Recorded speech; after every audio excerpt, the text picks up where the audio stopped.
The envelope sat on the kitchen table for 3 days before Dorothy Briggs opened it. She had known what it was the moment the deputy slid it through the screen door with that particular look men get when they are delivering something unpleasant and have rehearsed a neutral expression for the occasion. He had not met her eyes. That told her more than his face did. She had set it on the table next to the sugar bowl and gone back to her garden because the tomatoes did not care about envelopes, and she had learned a long time ago that bad news keeps. Roy had taught her that. Roy had taught her a great many things about the particular patience required for living in a world that did not always intend you well. He had been the kind of man who could hold a hard thing in his hands without squeezing, who could wait out a storm without needing to explain it to anyone. She had loved him for 31 years, and she had learned patience from him, the way you learn a language from someone you love. Not from study, but from long exposure, from the daily practice of being near a person until their way of moving through the world becomes something you carry in your body. Roy had been gone for 6 years now. She had learned to do the patience alone. On the morning of the 4th day, with the coffee still steaming and the early Tennessee light coming through the kitchen window in that particular gold that only exists in late September before the leaves turn and takes the quality of light with them, Dorothy Briggs sat down at her table and opened the envelope. She read it twice. Then she set it down and looked out the window at the 40 acres that had been in Roy's family for 3 generations, and her own for 31 years of marriage. And she said out loud to the empty kitchen, to the morning light, and the memory of the man who had taught her patience, she said, "That is not right." Not loud, not angry, just plain. The way you say something that is simply and completely untrue. The document claimed that on March 14th, 2006, Roy James Briggs had entered into a second mortgage agreement with a company called Consolidated Rural Holdings LLC, borrowing against the property in the amount of $240,000. The document claimed that the loan had never been paid. The document claimed that with interest and fees accrued over 18 years, the outstanding balance was now $412,000.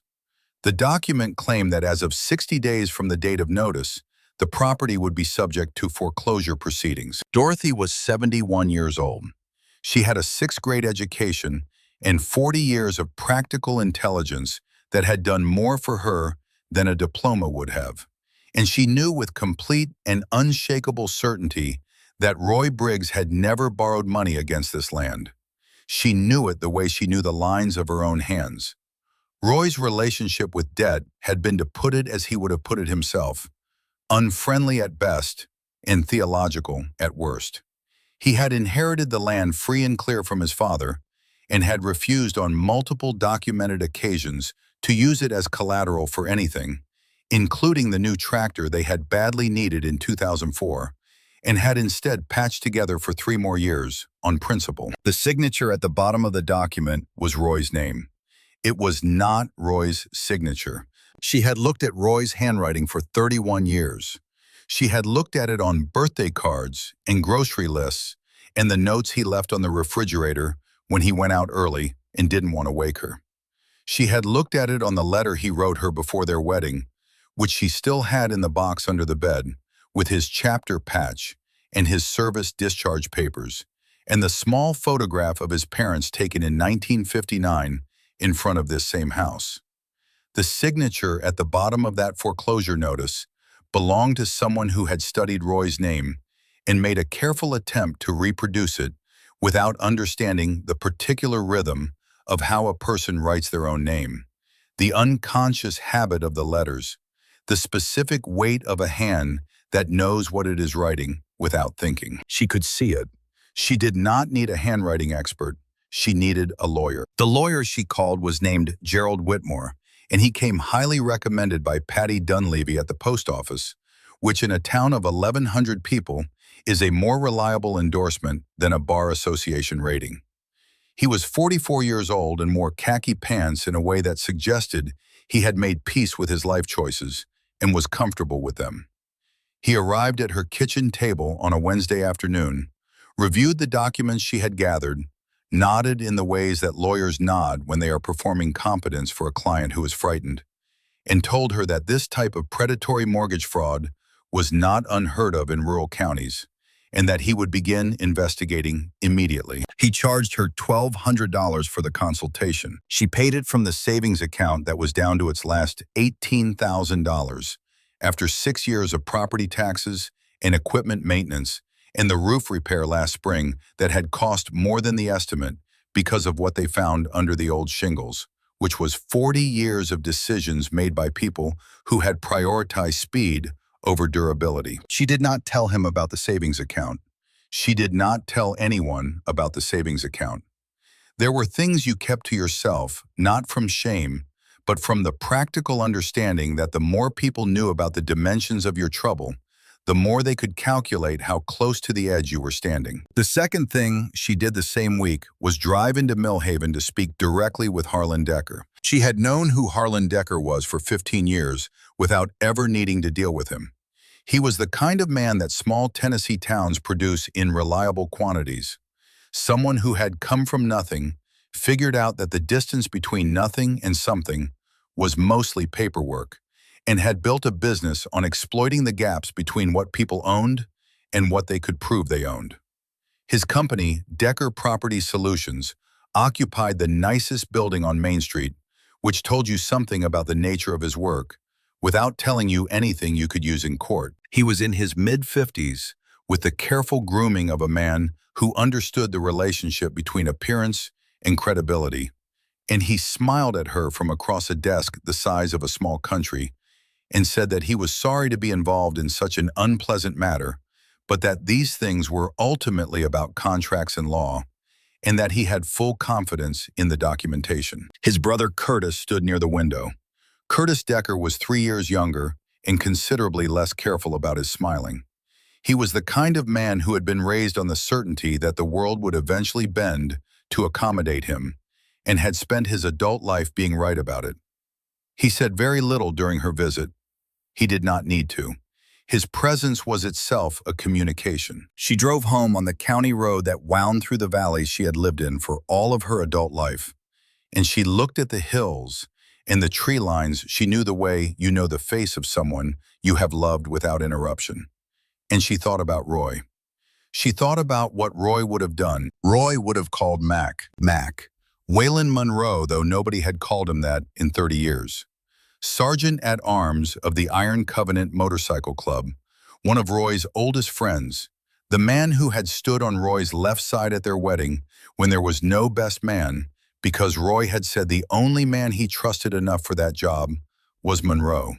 And Monroe's wife, Connie, would have had strong opinions about being left out of the wedding party on the female side, so they had restructured the whole thing.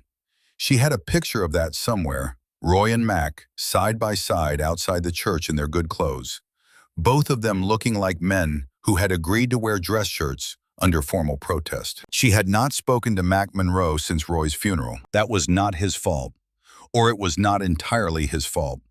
Roy had been coming home from a chapter errand the night of his accident, and she had spent the first year after his death in a place that was not quite grief and not quite anger, but something that lived between the two.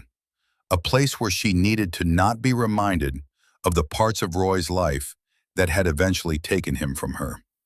The chapter had tried. Mac had tried. She had not answered.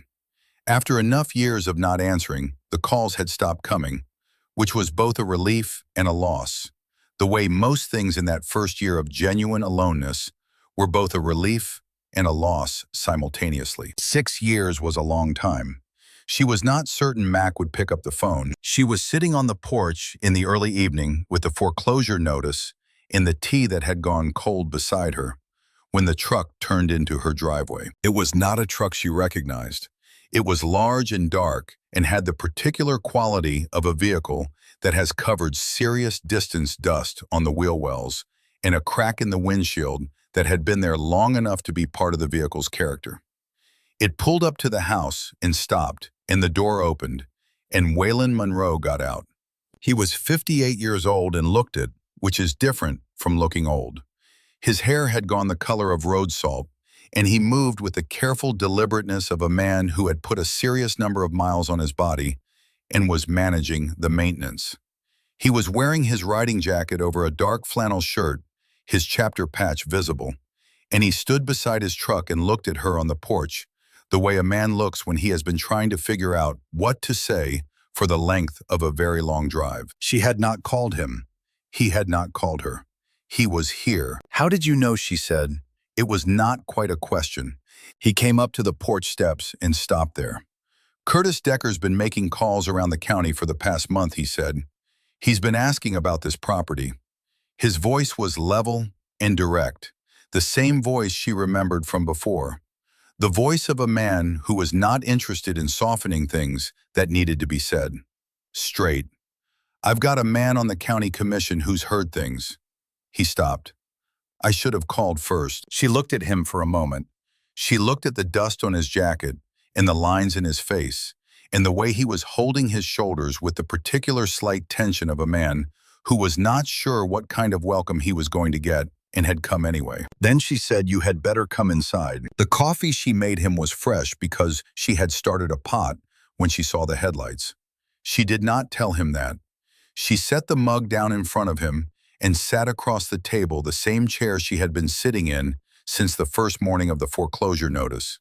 And he wrapped both hands around the mug, the way Roy used to, the exact same gesture, and she felt the specific pain of that familiar and quiet, now, after 6 years, like a bruise that had healed to a tender spot. He looked at the documents she had spread across the table, and he was quiet for a long time. "That is not Roy's signature," he said. "I know that," she said. He looked at the date, March 2006.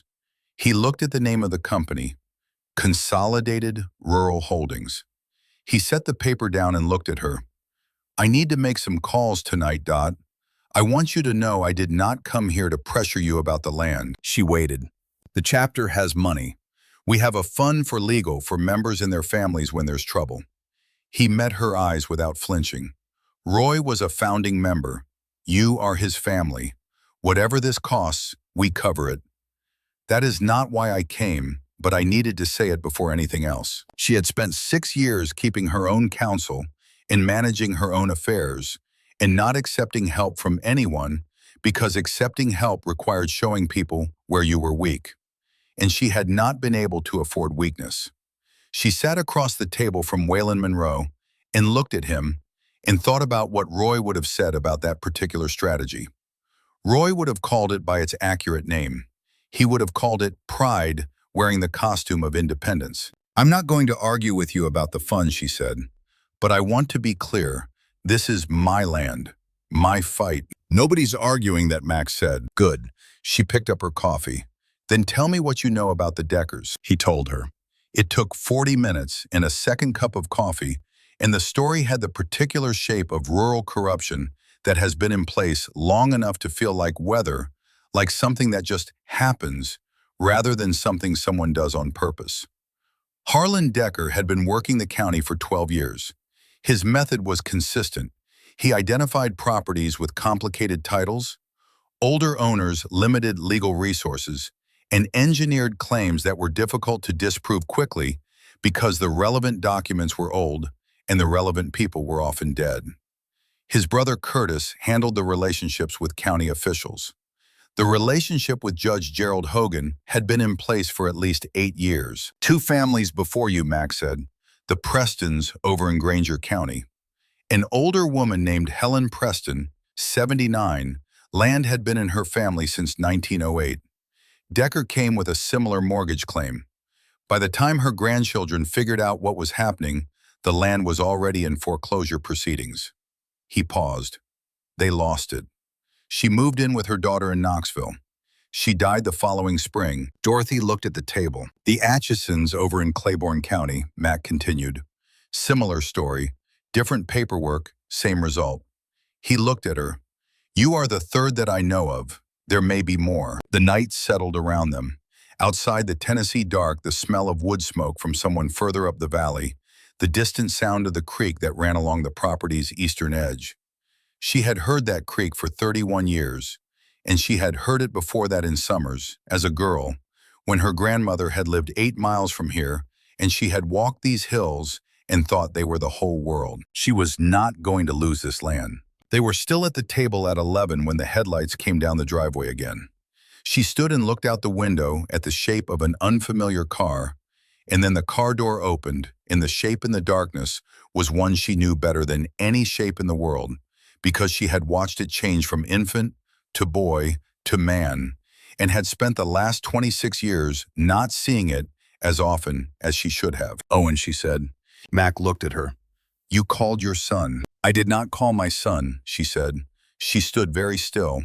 "I have not called my son." Owen Briggs was 48 years old, and he had his father's height and his mother's jaw, and he carried himself the way men carry themselves when they have made significant decisions about who they are going to be and are committed to those decisions even when they are tired. He came up the porch steps and stopped when he saw the light on, and then stopped again when he came through the door and saw Mac Monroe sitting at his mother's kitchen table. The two men looked at each other. Mac was on his feet, Owen Mac said. The greeting landed in the room with careful neutrality, two men who knew each other from a time that preceded most of the complications currently on the table. "What are you doing here?" Owen said. "I came to help your mother," Mac said. Owen looked at his mother. She looked back at him with the particular expression of a woman who is calculating 3 things at once and has decided to wait before speaking any of them out loud. "I got a call," Owen said, "from a man named Gerald Whitmore, a lawyer. He said you were in trouble with the property and that you needed help selling it." Mac went still. Dorothy felt something cold move through her. "Whitmore called you," she said. Her voice was very quiet. "He said you were too proud to ask for help yourself." Owen set his bag down by the door. "He said the best thing for you was to sell the property and use the money to move somewhere smaller, somewhere easier to manage." He looked at her. "He said you needed someone to tell you that." She stood at her kitchen table in the house she had lived in for 31 years with her son, who she had not seen in 14 months, and she felt the full shape of what was happening settle over her like weather. Her own lawyer had called her son. Her own lawyer had told her son she needed to sell. Her own lawyer had not told Owen about the foreclosure notice, about the fraudulent mortgage, about any of the actual facts of the situation. He had framed it as a tired old woman who needed to be relieved of a burden she could not manage alone. "Whitmore is working for Decker," Mac said. He said it quietly, not dramatically, the way you state a conclusion you have already reached. That's how they do it. They get the lawyer. The lawyer manages the family. Owen looked at him. He looked at his mother. Then he looked back at Mac. "You need to tell me what's happening," he said. "All of it." So she did. She told him about the envelope and the 3 days it sat on the table and the signature that was not Roy's and the Prestons and the Atchisons and Harlan Decker across his enormous desk with his smile that had the particular quality of a man who had already calculated the outcome. She told him about Whitmore and the $1,200 and the $1,200 that came from savings that were not as deep as Owen probably imagined. She told him flat and plain without decoration, and she watched his face the way she had watched his face his whole life. That face that was Roy's face in the bones, and her own face in the expression. The face of her son, who she had not been able to hold on to and had not been able to let go of. When she finished, Owen was quiet for a long time. He was looking at the foreclosure notice. His jaw was set. "This is fraud," he said. "Yes," she said. "This is criminal fraud." "Yes." He looked at Mac.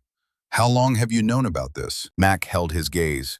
"Since earlier this week. I drove up today." "And you've been in contact with the chapter?" "I have." Owen looked at his mother. "Mom, I came here because I thought you needed help managing something you'd taken on alone out of stubbornness." He stopped. "I was prepared to be frustrated with you about that." "I know," she said. "I was not prepared for this." He set the notice down. "I need to know one thing." He looked at her directly with Roy's eyes in his face. "Do you want to fight this?" She looked at her son. She looked at the documents. She looked at the window where outside the 40 acres lay in the dark Roy's grandfather's land, and Roy's father's land, and Roy's land, and her land, 3 generations of Briggs' stubbornness embedded in the soil like stones. "I am not selling this land," she said. "I am not moving to somewhere smaller. I am not relieving myself of anything." She met Owen's eyes. "I want Harlan Decker in handcuffs and Gerald Hogan disbarred, and my name on this deed the same as it has been for 31 years. Owen looked at her for a moment. Then he almost smiled. That jaw. He had that same jaw. "Okay," he said. "Then that's what we're doing." Mac had not sat back down. He was standing by the window, looking out at the driveway with the expression of a man who is doing several things at once inside his head.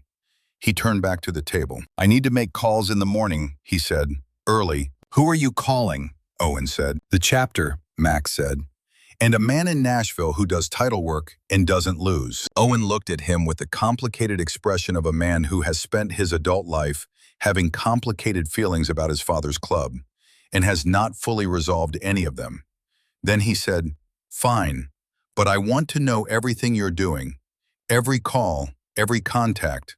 I'm not shutting you out of this," Dorothy said before Owen could finish whatever second half of that sentence was coming. "And I'm not shutting you out of it either," she said to Owen. She looked at both of them. "We are not doing this separately." The kitchen held the three of them, and outside the Tennessee dark was absolute, and somewhere down the valley, the creek went on doing what it always did, indifferent and continuous, the way water is, the way time is, the way the land itself is when you stop and pay attention to what it actually is, which is something that was here before you and will be hereafter, patient and enormous, and not requiring your presence in order to continue, but made more itself by the people who have loved it enough to stay. She made up the spare room for Owen and told Mac he could take the couch without ceremony, because if Roy had been here, he would have said the same thing, and she was not going to be less hospitable than her dead husband. Mac did not argue. He sat on the couch with his phone and made a call that she could not hear the specifics of because she had gone to bed. But she could hear the tone of it through the wall, low and direct and purposeful, the tone of a man who was talking to people who trusted him and who he was asking to move. She lay in the dark and looked at the ceiling she had looked at for 31 years, and she thought about the signature that was not Roy's signature. She thought about who had made it and how long it had been sitting in a file somewhere, ready to be deployed, waiting for the right moment. 18 years. The note was dated 2006. Roy had been alive in 2006. Roy had been healthy and present and would have told her immediately if he had signed anything against this land, which meant someone had made that signature while Roy was alive and had kept it ready, had kept it for 6 years while Roy lived, and then 6 more years after his death, waiting for the moment when the situation was right. When the widow was old enough to be manageable and isolated enough to be alone. She thought about that for a long time. Then she got up in the dark and went to the closet in the hallway where Roy kept things he considered important in a wooden box he had built himself from walnut in the winter of 1998, when there was not much else to do and he had needed his hands busy. She had not opened the box since the first year after his death, when she had taken out the things she needed for the estate and looked at everything else and then closed it and put it back because she was not ready to look at all of it at once, and she had never gone back. She brought the box to the kitchen table. She opened it. She went through it methodically in the low light over the sink, the way Roy had gone through things that needed to be gone through, without rushing, without flinching, turning each item over and putting it aside and moving to the next. There was the will, the discharge papers, the deed with both their names on it, the insurance documents, his father's watch, which she set aside carefully, a bundle of receipts from 2003 that she had no context for, his riding license from the first year he had one, 19 years old and already looking like himself, and at the ballot, a notebook. It was a small one, the kind you could buy at any gas station, with a black cover that had worn soft at the corners. She did not know this notebook. She had never seen it before. She opened it. Roy's handwriting. Real Roy's handwriting, not the forgery in the foreclosure notice. His actual handwriting, the one she knew, loose and angular, the handwriting of a man who wrote faster than he thought and caught up with himself in the margins. She did not read it all that night. She read enough. What she read told her that Roy had known about the Deckers, had known about them for years before his death, had known because someone had come to him with an offer and had not been subtle about the pressure behind the offer. And Roy had written it down because Roy, for all that he was a man who trusted people until they proved he shouldn't, was also a man who understood that some things needed to be on paper in case something happened and you were not around to say them out loud yourself. She set the notebook down on the table. She sat with the understanding of what she was holding for a long time. Then she walked to the doorway of the living room where Mac Monroe was asleep on the couch with his phone on his chest, and she said his name quietly. He was awake immediately, the way people are when they have spent years sleeping lightly because the world occasionally requires sudden readiness. "There is something you need to see," she said. He came to the table. He read what she showed him. His face did what faces do when something they have suspected becomes something they can see. The muscles around his eyes, the jaw. He said, "This changes things." "Yes," she said. He looked at her. Roy knew. "Roy knew," she said.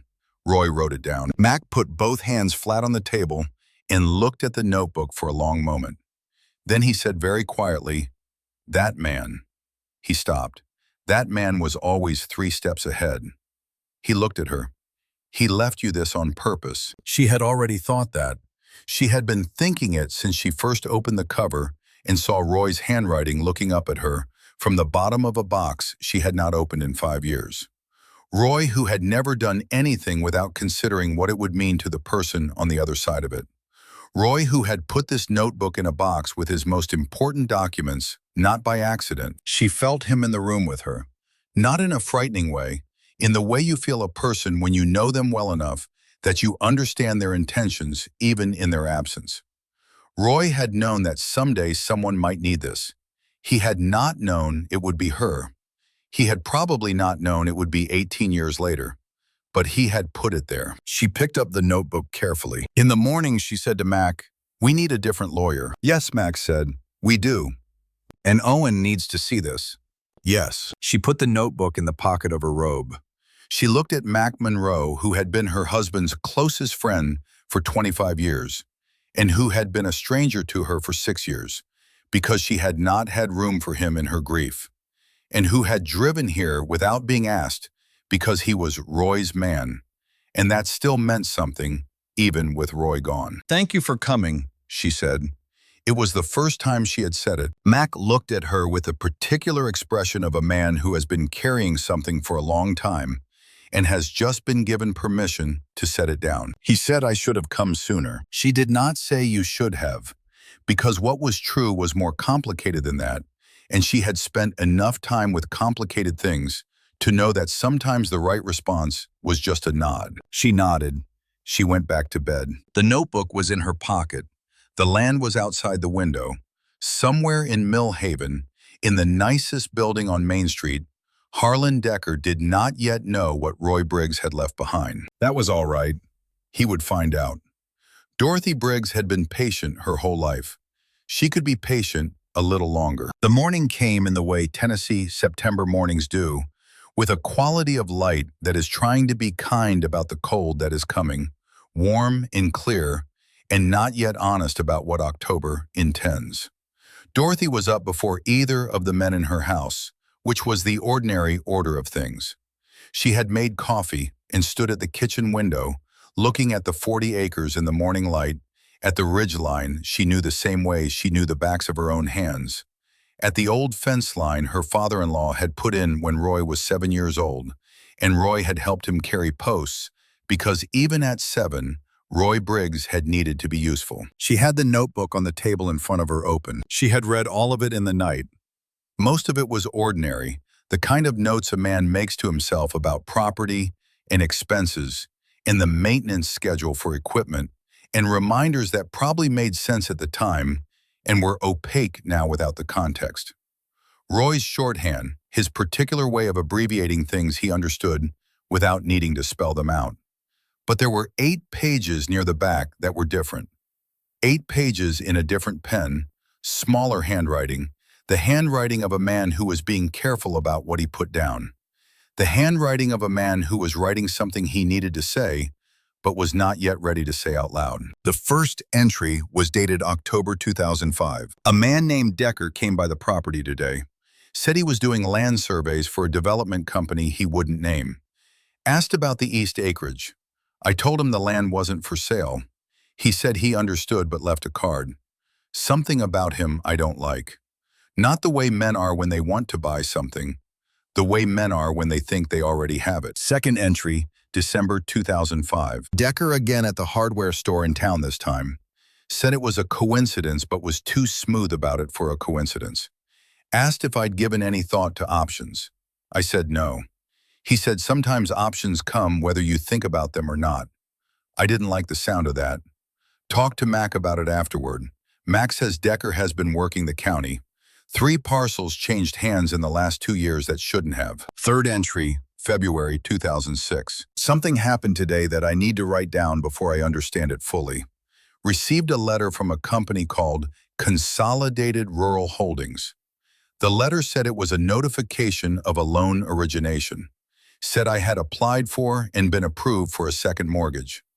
I have not applied for anything. The letter had my name on it, my property address, the legal description of the land. It was specific enough to be frightening. Dorothy had stopped there the first time she read this at 3 in the morning, sitting in the kitchen in her robe. She had sat with the knowledge that Roy had known, that he had seen this coming, that he had written it down with a specific intention that someone would find it. She read on. Called Gerald Hogan's office to report the letter. Was told the judge was unavailable. Received a call back from his clerk who said, these things sometimes happen with clerical errors and that I should not be concerned. The specific words were, I should not be concerned. Something about those words. A man's property is being claimed by a company he has never heard of, and an official tells him not to be concerned. I am concerned. I am going to keep this letter and everything that comes after it. The last entry in the notebook was dated 6 weeks before Roy's accident. I think I know now what this is. I think Decker is building documents against his property, and he has enough official cover to make them look real. I have not been able to prove it. I have talked to a lawyer in Knoxville who says it would be very difficult to challenge on my own without documentary evidence of the original fraud. I am keeping everything. I am putting this notebook in the box with the deed and the will, because if something happens to me, Dot will know where to look. She will know what to look for. She is smarter than people give her credit for, and she is patient in ways that I am not. And I have always known that if it ever came down to it, she would be better at the long fight than I am. I am telling her about this tomorrow. I was going to tell her last week and I didn't, because she has had enough weight this year, and I kept thinking I'd have one more piece before I brought it to her. I will tell her tomorrow. Tell her about the letter. Tell her about Decker. Tell her what I think is coming. He had not told her tomorrow. His truck had been hit on a county road at 11 in the morning on a Wednesday in March, and he had been brought to the county hospital and had died in surgery 4 hours later. And she had gotten the call at home in the kitchen where she was making lunch, and the sandwiches had been sitting on the counter half-made when she drove to the hospital.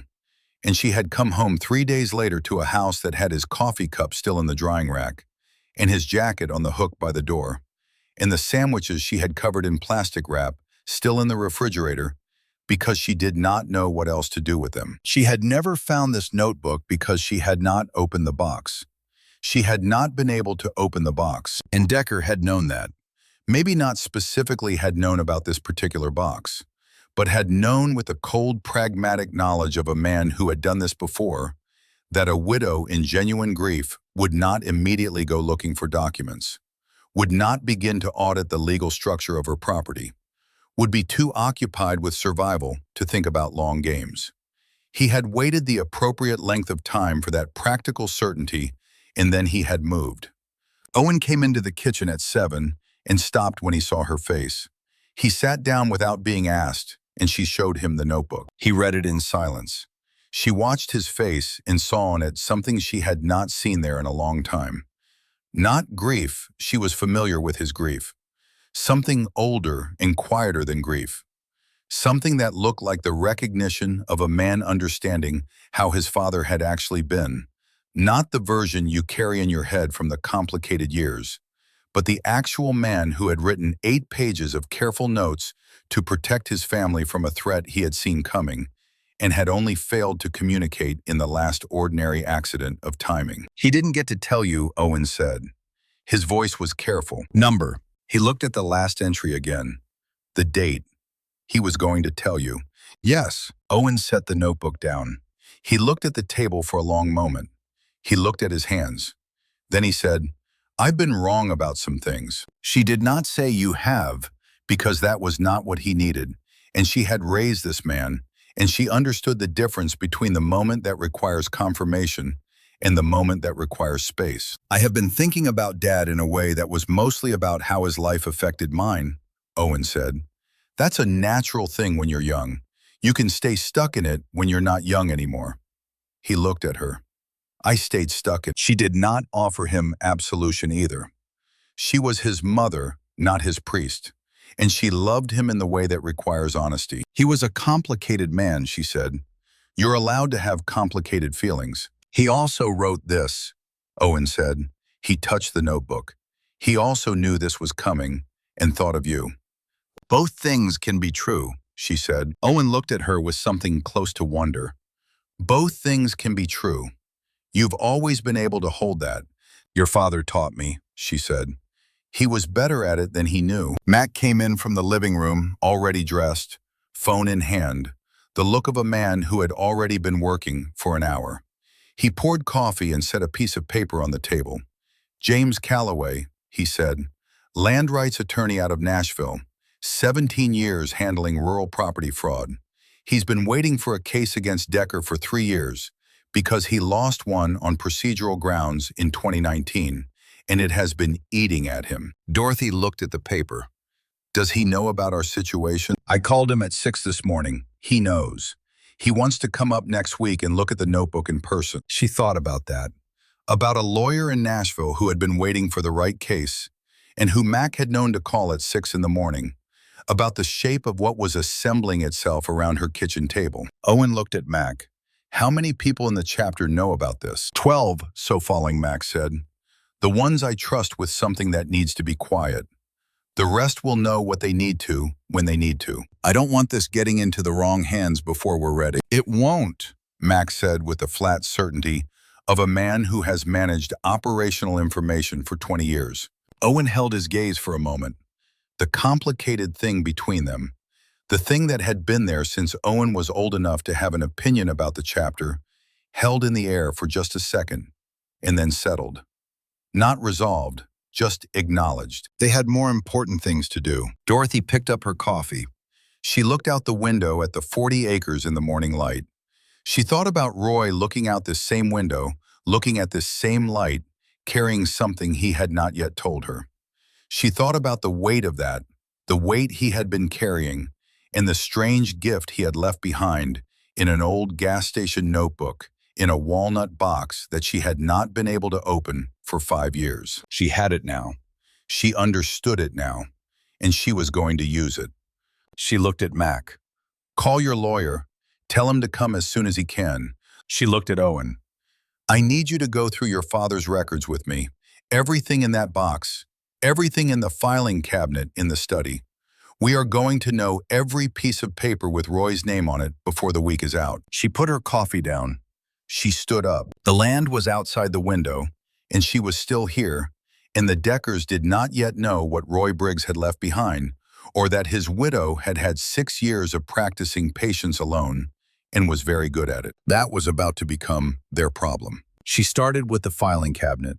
Roy's filing cabinet, the gray 2-drawer metal one he had put in the study in 1997 and organized with the particular precision of a man who had grown up watching his own father lose an argument about property taxes because he could not produce the right receipt at the right moment.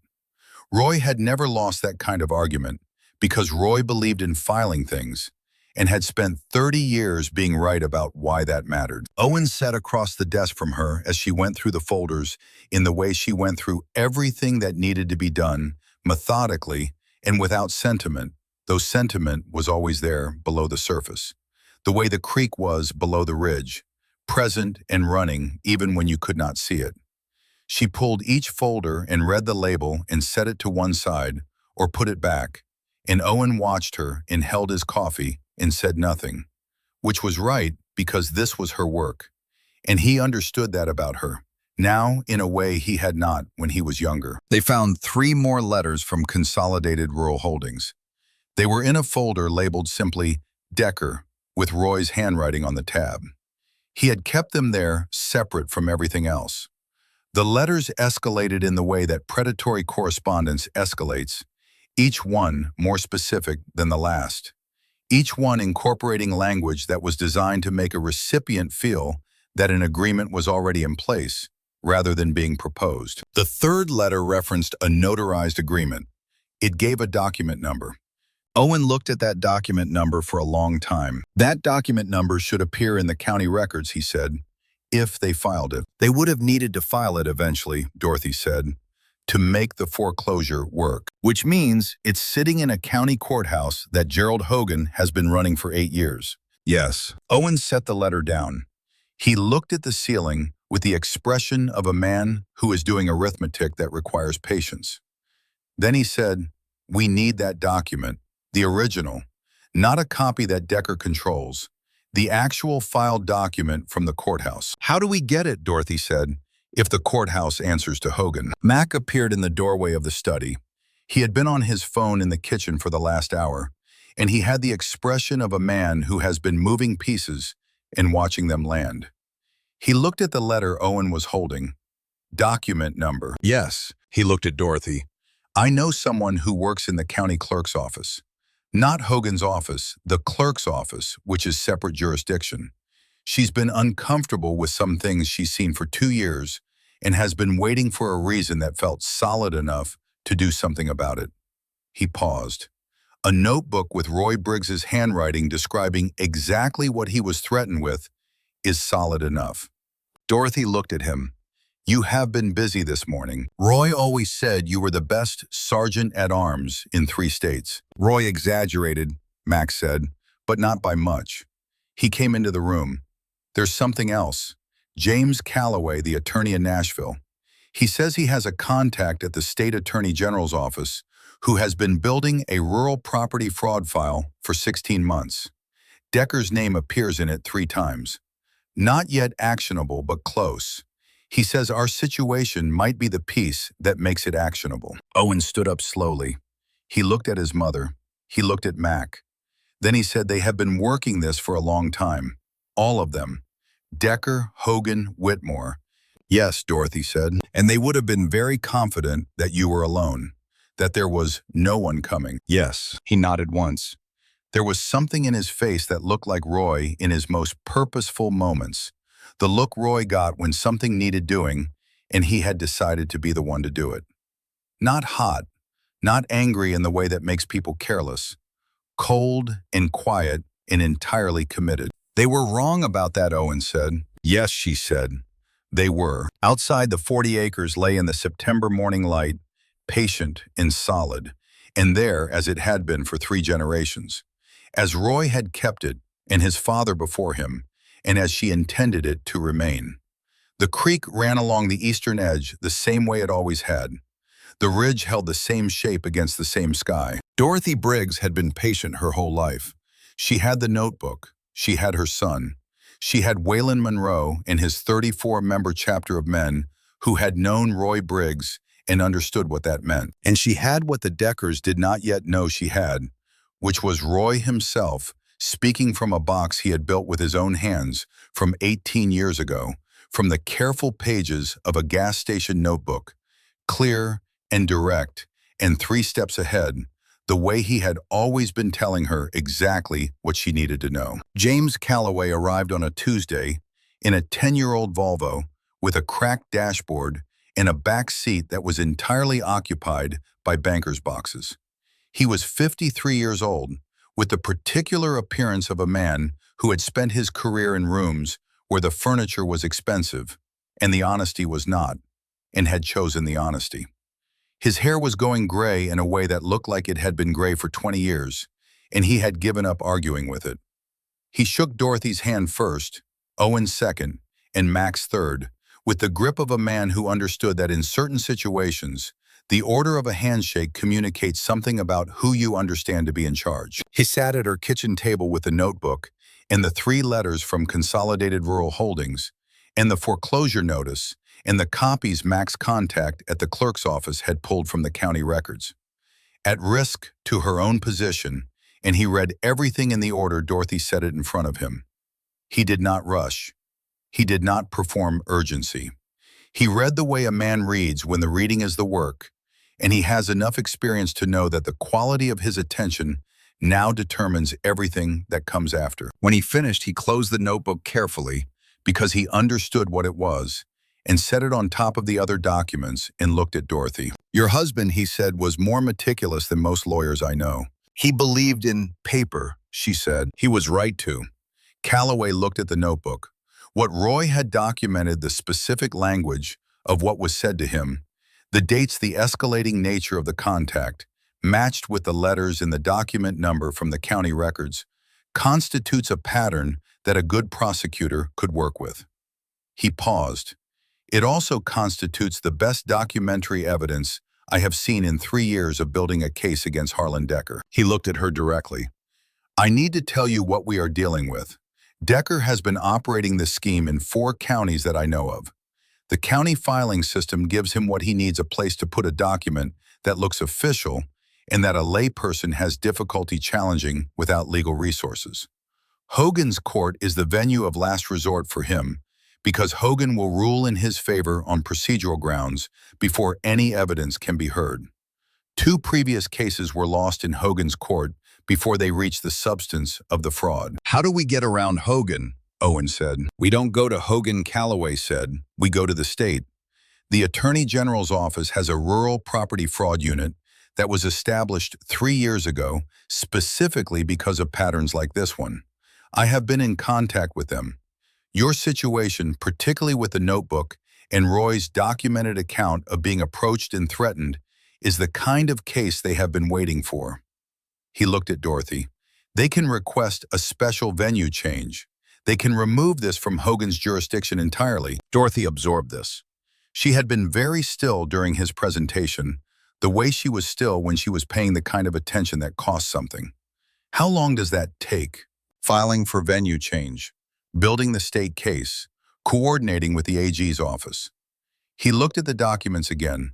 6 to 8 weeks minimum to do it properly. We have 60 days from the foreclosure notice, Owen said. Yes. Calloway met his eyes. We have approximately 53 days from today. That is tight. It is doable. He looked at Dorothy. But we need everything to go right and nothing to go wrong. And in my experience, those conditions are achievable with preparation and very difficult to maintain if anyone on our side is not completely contained in terms of what they share and with whom. He was looking at the word "our side" in a way that indicated he was including Mac in the assessment. Mac had been sitting to Dorothy's left and had said very little during the presentation, which was unusual for Mac, but which she had noticed was a thing he did in rooms where he was calculating what kind of presence was useful. He looked at Calloway now. The chapter's communications are secure. What I've told the relevant members is what needs to be known, and no more. He paused. I've been doing this kind of operational management for 25 years. I understand what quiet looks like, and I know how to maintain it. Calloway looked at him for a moment. Then he nodded the nod of a man who has made a professional assessment and is satisfied. All right. He turned back to Dorothy. I need you to understand something about Whitmore. You told me he charged you $1,200 and that he called your son without your knowledge to suggest you sell the property.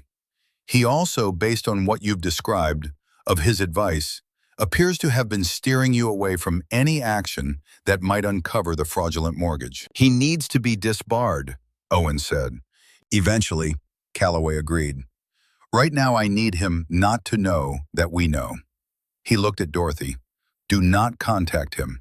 Do not return his calls. If he asks about your decision regarding the property, tell him you are still considering your options. Can you do that? Dorothy considered a man who had taken her $1,200 and called her son behind her back to help move her off land that Harlan Decker wanted. She thought about what Roy would have said about that. I can do that, she said. Good. Calloway gathered the documents into a neat stack. I am taking photographs of everything. The originals stay with you, specifically the notebook. I want that notebook in your possession until I tell you otherwise. He looked at her. Where do you keep it? In my pocket, she said. He almost smiled. Good. He packed his briefcase and stood. One more thing. He looked at all three of them. When this moves, it will move fast. Decker will find out about the state filing within days of us submitting it. When he does, he is going to apply pressure. He is going to do it through whatever channels he has, which includes Hogan and includes Whitmore and may include others in the county we don't yet know about. He looked at Dorothy. You need to be prepared for things to become uncomfortable before they become resolved. She stood up and put her hand in her pocket where the notebook was. Mr. Calloway, she said, I have been uncomfortable for 60 days already. I am from Tennessee. I am accustomed to things being uncomfortable for extended periods before they are resolved. He looked at her for a moment. Good, he said again, and he went to his car. The week that followed was the kind of week that feels longer in the middle than it does in retrospect. Owen stayed. He had a job in Nashville project management for a construction firm, and he made calls and sent emails and managed his distance remotely in a way that would have been impossible 10 years ago and was now just the ordinary texture of being an adult in a world where the office could follow you if you let it.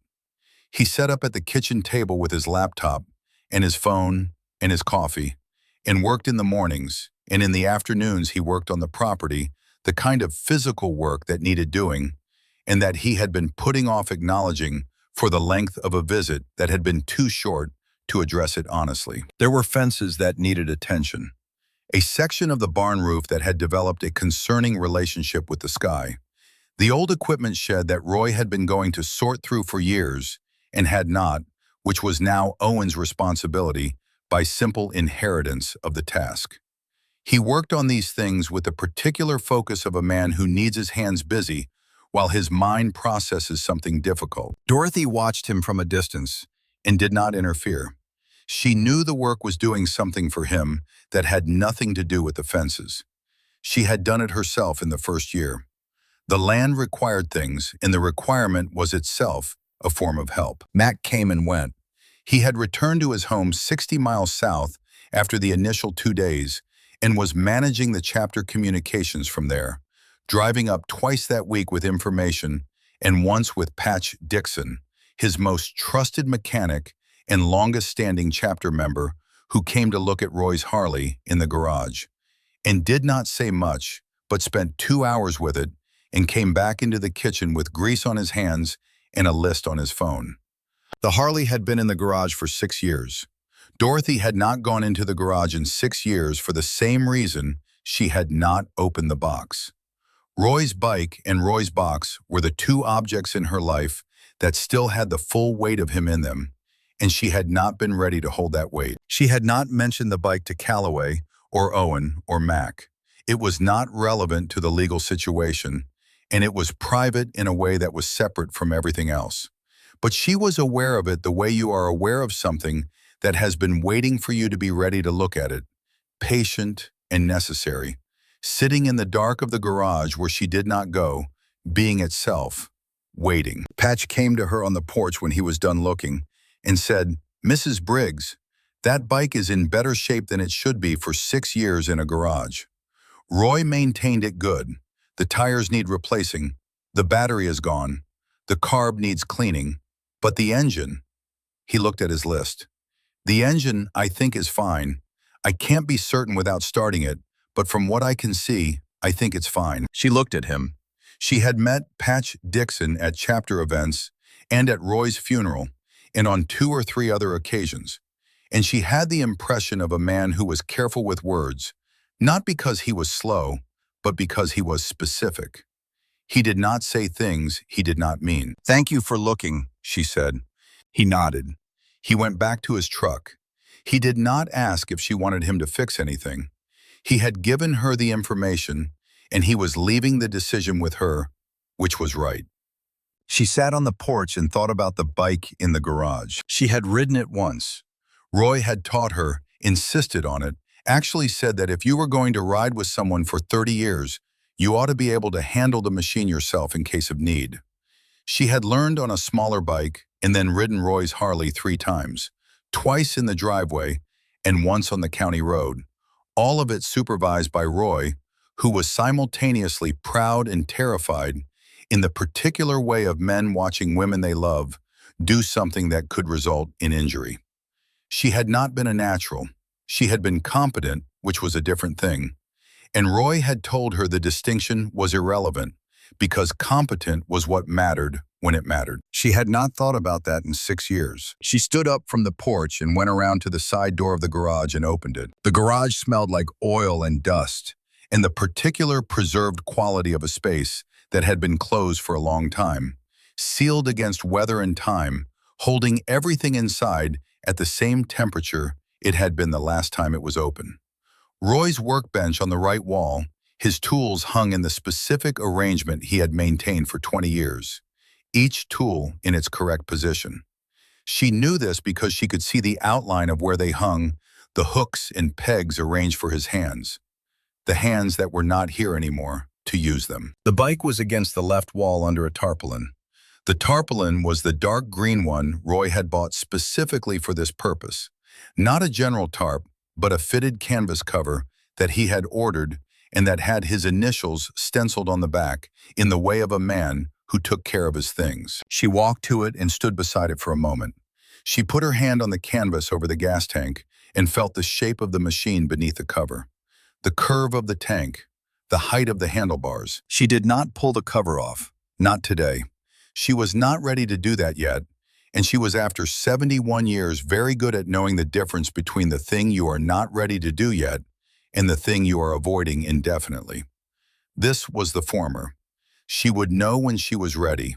She would not force it before she was ready, and she would not run from it until it was too late. She went back into the house. On Thursday of that week, Owen came in from the barn with the look of a man who has been thinking about something for too long and needs to say it out loud. He sat down at the table. "Mom," he looked at her. "I need to ask you something." She set her tea down. Dad knew about this for at least a year before he died. He had documentation. He had Decker's letters. He had his own notes. He said he was going to tell you, and then he didn't. His voice was careful, asking something he needed to understand. Why?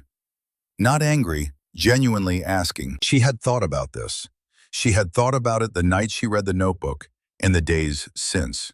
She had a theory, and she had tested it against what she knew of Roy, and she believed it was right. "Because he was trying to protect me," she said. "He was trying to have the full picture before he brought it to me. He did not want to put the weight of something on me that he could not also bring the solution for. He was waiting until he had something more than the problem. He was waiting until he had an answer." Owen was quiet. "That was very Roy," Dorothy said. "He could not come to someone he loved with a burden without also coming with a plan for carrying it. He would have called it not wanting to add to my worry, but what it actually was not wanting me to be afraid when he wasn't sure yet how to fix it." She looked at her hands. "He should have told me anyway. But I understand why he didn't. You would have wanted to know." "Yes, and I would have been scared, and he would have been in pain from seeing me scared, and he thought he could handle it before that happened." She looked at her son across the table, at Roy's face in his bones, and her own stubbornness in his expression, and she said, "Both things are true, Owen. He loved me too much to burden me, and I needed him to burden me anyway. Both things are true." Owen looked at the table for a moment. Then he looked up. "He left you the notebook anyway," he said. "He did. He made sure you'd find it. In the box with the deed and the will," she said, "where I would have to go eventually. He could not tell me himself, so he left it where I would find it when I needed to." She paused. He was always 3 steps ahead. Max said that the first night, and I have been thinking about it since. 3 steps ahead, that is who he was. Owen was quiet again for a longer time. Then he said, I should have come back before this. I should have been here more. She could have said many things. She could have agreed or disagreed, or offered comfort, or offered the plain, undecorated truth. She looked at her son and thought about the years between them, the distance that had built itself out of Roy's complicated life and Owen's need to be separate from it, and the years that had passed without the reconciliation that both of them had been waiting for the right moment to pursue and had never quite managed. You're here now, she said. That was the truest thing. The rest could wait for a different conversation. He nodded, his jaw set. That jaw. He picked up his phone and went back to the table and back to his work. And she picked up her tea and went to the window. And outside, the 40 acres were the same as they always were. Patient and large and there. The call from Callaway came on Friday morning. He had filed the venue change motion with the Attorney General's office the previous afternoon. The AG's Rural Fraud Unit had accepted the case.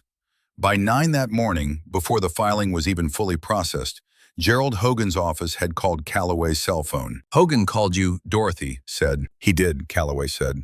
He was his voice on the phone, measured as always, but with something underneath it now. The tone of a man who has gotten confirmation of a hypothesis he did not want to be right about. He said the matter had been referred to him as the appropriate venue and that he wanted to discuss a resolution. He used the word resolution. What did you say? I said the matter was now under the jurisdiction of the State Attorney General's office and that I was not in a position to discuss resolution. He paused. Then Decker's lawyer called. 30 minutes later, Owen had stopped typing. They know, Callaway said. They know we've filed. I expected that, but not this quickly, which tells me the connection between Decker and Hogan is more direct than I had estimated. He paused. Mrs. Briggs, in the next few days there may be approaches made to you directly, through intermediaries, possibly through Owen, possibly through people you trust. They're going to try to find the soft point. I do not have a soft point, she said. Everyone has a soft point, Callaway said not unkindly. Knowing what yours is before they find it is the advantage.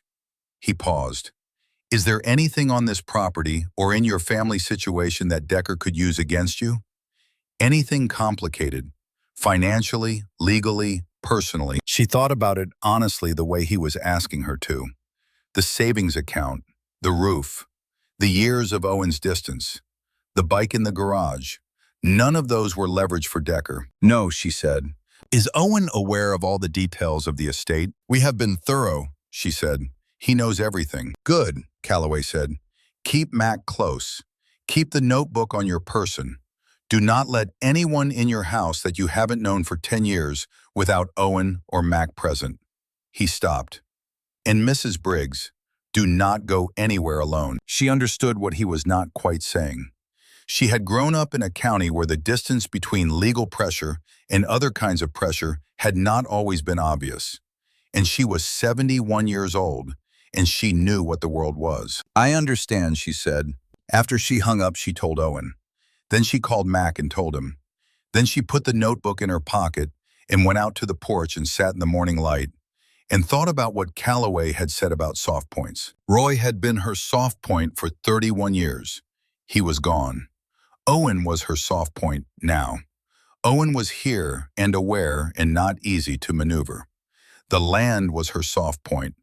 She had the notebook in Callaway and the state AG's office and the Iron Covenant chapter of 34 men who had known Roy Briggs. She thought about the bike in the garage. She thought about what it would mean to get on that bike. She had been not ready for 6 years. She had known it. She had not forced it. She had been patient with herself the same way she had been patient with everything else that needed patience the same way Roy had taught her. But she had also spent 6 years watching herself be patient, and she knew sitting on the porch in the September light with Decker and Hogan both making phone calls and her land at stake and her son in her kitchen that patience was a virtue up to the point where it became a way of not living. She had been carrying Roy in the garage for 6 years instead of carrying him with her. She went inside. She went to the kitchen and knocked on the doorframe to get Owen's attention. He looked up. "I need you to call Patch Dixon," she said. "Mac's mechanic. I need him to come back and fix the bike." Owen looked at her. "Dad's Harley." "Yes." He held her gaze. He understood what she was saying. He understood it was not only about a vehicle. "I'll call him," he said. "Good." She went back to the porch. The 40 acres were out there, the ridge, the creek, the fence line Roy's father had built, the land that Harlan Decker thought was already his. She put her hand in her pocket where the notebook was. Roy Briggs had been 3 steps ahead his whole life. She intended to be 3 steps behind him, and that was going to be more than enough. Patch arrived Saturday morning with new tires and a rebuilt carburetor kit and the specific economy of motion of a man who had done this kind of work so many times that each step happened without consultation. He did not say much. He nodded at Dorothy when she brought him coffee and set it on the workbench, and he nodded at Owen, who stood in the doorway for a while, and then went back to the house because he understood when a craftsman wanted space for the work. Dorothy stayed. She sat on the old stool Roy had kept in the corner of the garage for exactly this purpose, the occasions when he was working and she wanted to be near him without being in his way. She had sat on this stool many times over 30 years. She had not sat on it since Roy died, and the stool was exactly where it had always been. Roy's precision about where things belonged persisting in his absence, and sitting on it was like sitting in a specific coordinates of her own past. Patch removed the canvas cover. The bike was a 1989 Harley-Davidson Electra Glide, dark blue with chrome that had dulled, but not degraded the paint, holding its color with the fidelity of something that has been covered and protected. Roy had bought it in 1995 and had maintained it with the focused attention he gave to everything that mattered to him. She had watched him work on it in this garage for 25 years. She knew this bike the way you know something you have seen loved by someone you love. She had only ridden it 3 times. Patch worked without commentary. The tires went on with professional speed. The carburetor was cleaned and rebuilt. Battery replaced the old one set aside with the professional tidiness of a man who never leaves a job site in worse condition than he found it. He checked the fuel lines, checked them again, did things with the electrical system that she could not follow, but that appeared to satisfy him from the expression he wore while doing them. She watched him and thought about the last time Roy had been in this garage. A March morning 6 years ago, early before she was fully awake. She had heard him through the kitchen window when she got up to make coffee, the particular sounds of a man doing the small maintenance tasks that kept a machine healthy. She had looked out the window at the garage light on in the early dark and thought, as she had thought many hundreds of times, there he is. And then she had made the coffee, and he had come in at 7:30 and had 2 cups and kissed her on the side of the head and said he had an errand to run and he would be back by noon. He had not come back by noon. She had made lunch and waited. She had called his phone and gotten voicemail. She had stood at the kitchen window at 12:30 looking at the road. She had been standing at the window when the deputy's car turned into the driveway, and she had known before the car stopped. You know before they stop. You know before the door opens. You know in the particular quality of the silence that comes before someone says something that will reorganize everything that comes after it. She had known, and she had stood at the window with her hand on the counter, and she had not moved until the deputy knocked on the door. That was 6 years ago. She had been standing at this window in this kitchen, looking at this driveway for 6 years since, and Roy had not come back up it, and he was not going to, and she had made her peace with that. Not completely. You never made complete peace with it, but a functional peace, the kind that allows you to keep living without pretending the loss is not there. But she had not been back to the garage. She was here now, sitting on the stool watching Patch Dixon bring Roy's bike back to life and feeling the weight of where she was and knowing it was time. Patch stood up. He wiped his hands on a shop rag and looked at the bike with the evaluating expression of a man who is holding his work against an internal standard. "She won't be perfect," he said. "She needs more time than one day for perfect. But she'll start, and she'll run, and she'll be safe for road." He looked at Dorothy. "Whoever rides her." Dorothy stood up from the stool. She walked to the bike and stood beside it. She put her hand on the gas tank the way she had put her hand on the canvas before feeling the shape of it. The chrome handlebar was at the right height for her, she noticed.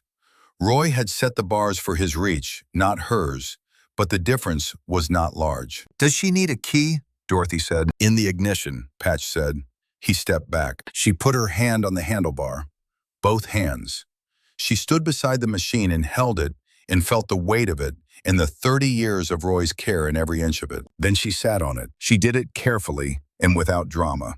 She swung her leg over and sat on the seat and put her hands on the bars and her feet on the pegs, and she was on Roy's bike in Roy's garage, and the weight of that was considerable. She did not try to manage it down. She sat in it. She put the key in. She turned it. The Harley turned over twice and then caught the engine, finding itself the way engines do when they have been dormant and have been properly brought back rough at first and then smoothing as it warmed. The idle settled into something even and full. The vibration came up through the seat the way she remembered it, not violent, not uncomfortable, something more like the purring of an enormous and specific animal. Roy had described the feeling to her once as the machine reminding you it's alive. She had thought that was Roy being sentimental about a motorcycle. She understood it now in her own body. She sat on the running bike in the garage where Roy had sat for 25 years, and she felt him in the machine the way Mac had said she would, even though Mac had never used those words. Because Mac was not the kind of man to forecast other people's grief experiences. But she felt it, the vibration, the sound, the weight of the thing beneath her. Roy's hands in all of it. She sat on the running bike for a long time. Long enough that Patch, who had been standing to the side, sat down on the stool and picked up his coffee and waited with the patience of a man who understood that what was happening here was not about the bike. When she turned the key off and the engine went quiet, the garage was very still. She sat for another moment in the stillness. Then she got off the bike and looked at Patch and said, "Can she be ready for road in 2 weeks?" Patch looked at her. He looked at the bike. "Yes," he said. 2 weeks done right, yes." "Good," she said. She went back to the house. She did not explain to Owen what had happened in the garage. He saw her face when she came in and understood that something had happened and had the good sense not to ask. He poured her fresh coffee and set it in front of her without comment, and that was exactly right. Mac called that afternoon. His voice had the contained quality it got when he was managing something that required precision. "The chapter knows," he said, "the full 34. I called a meeting last night and told them the situation." He paused.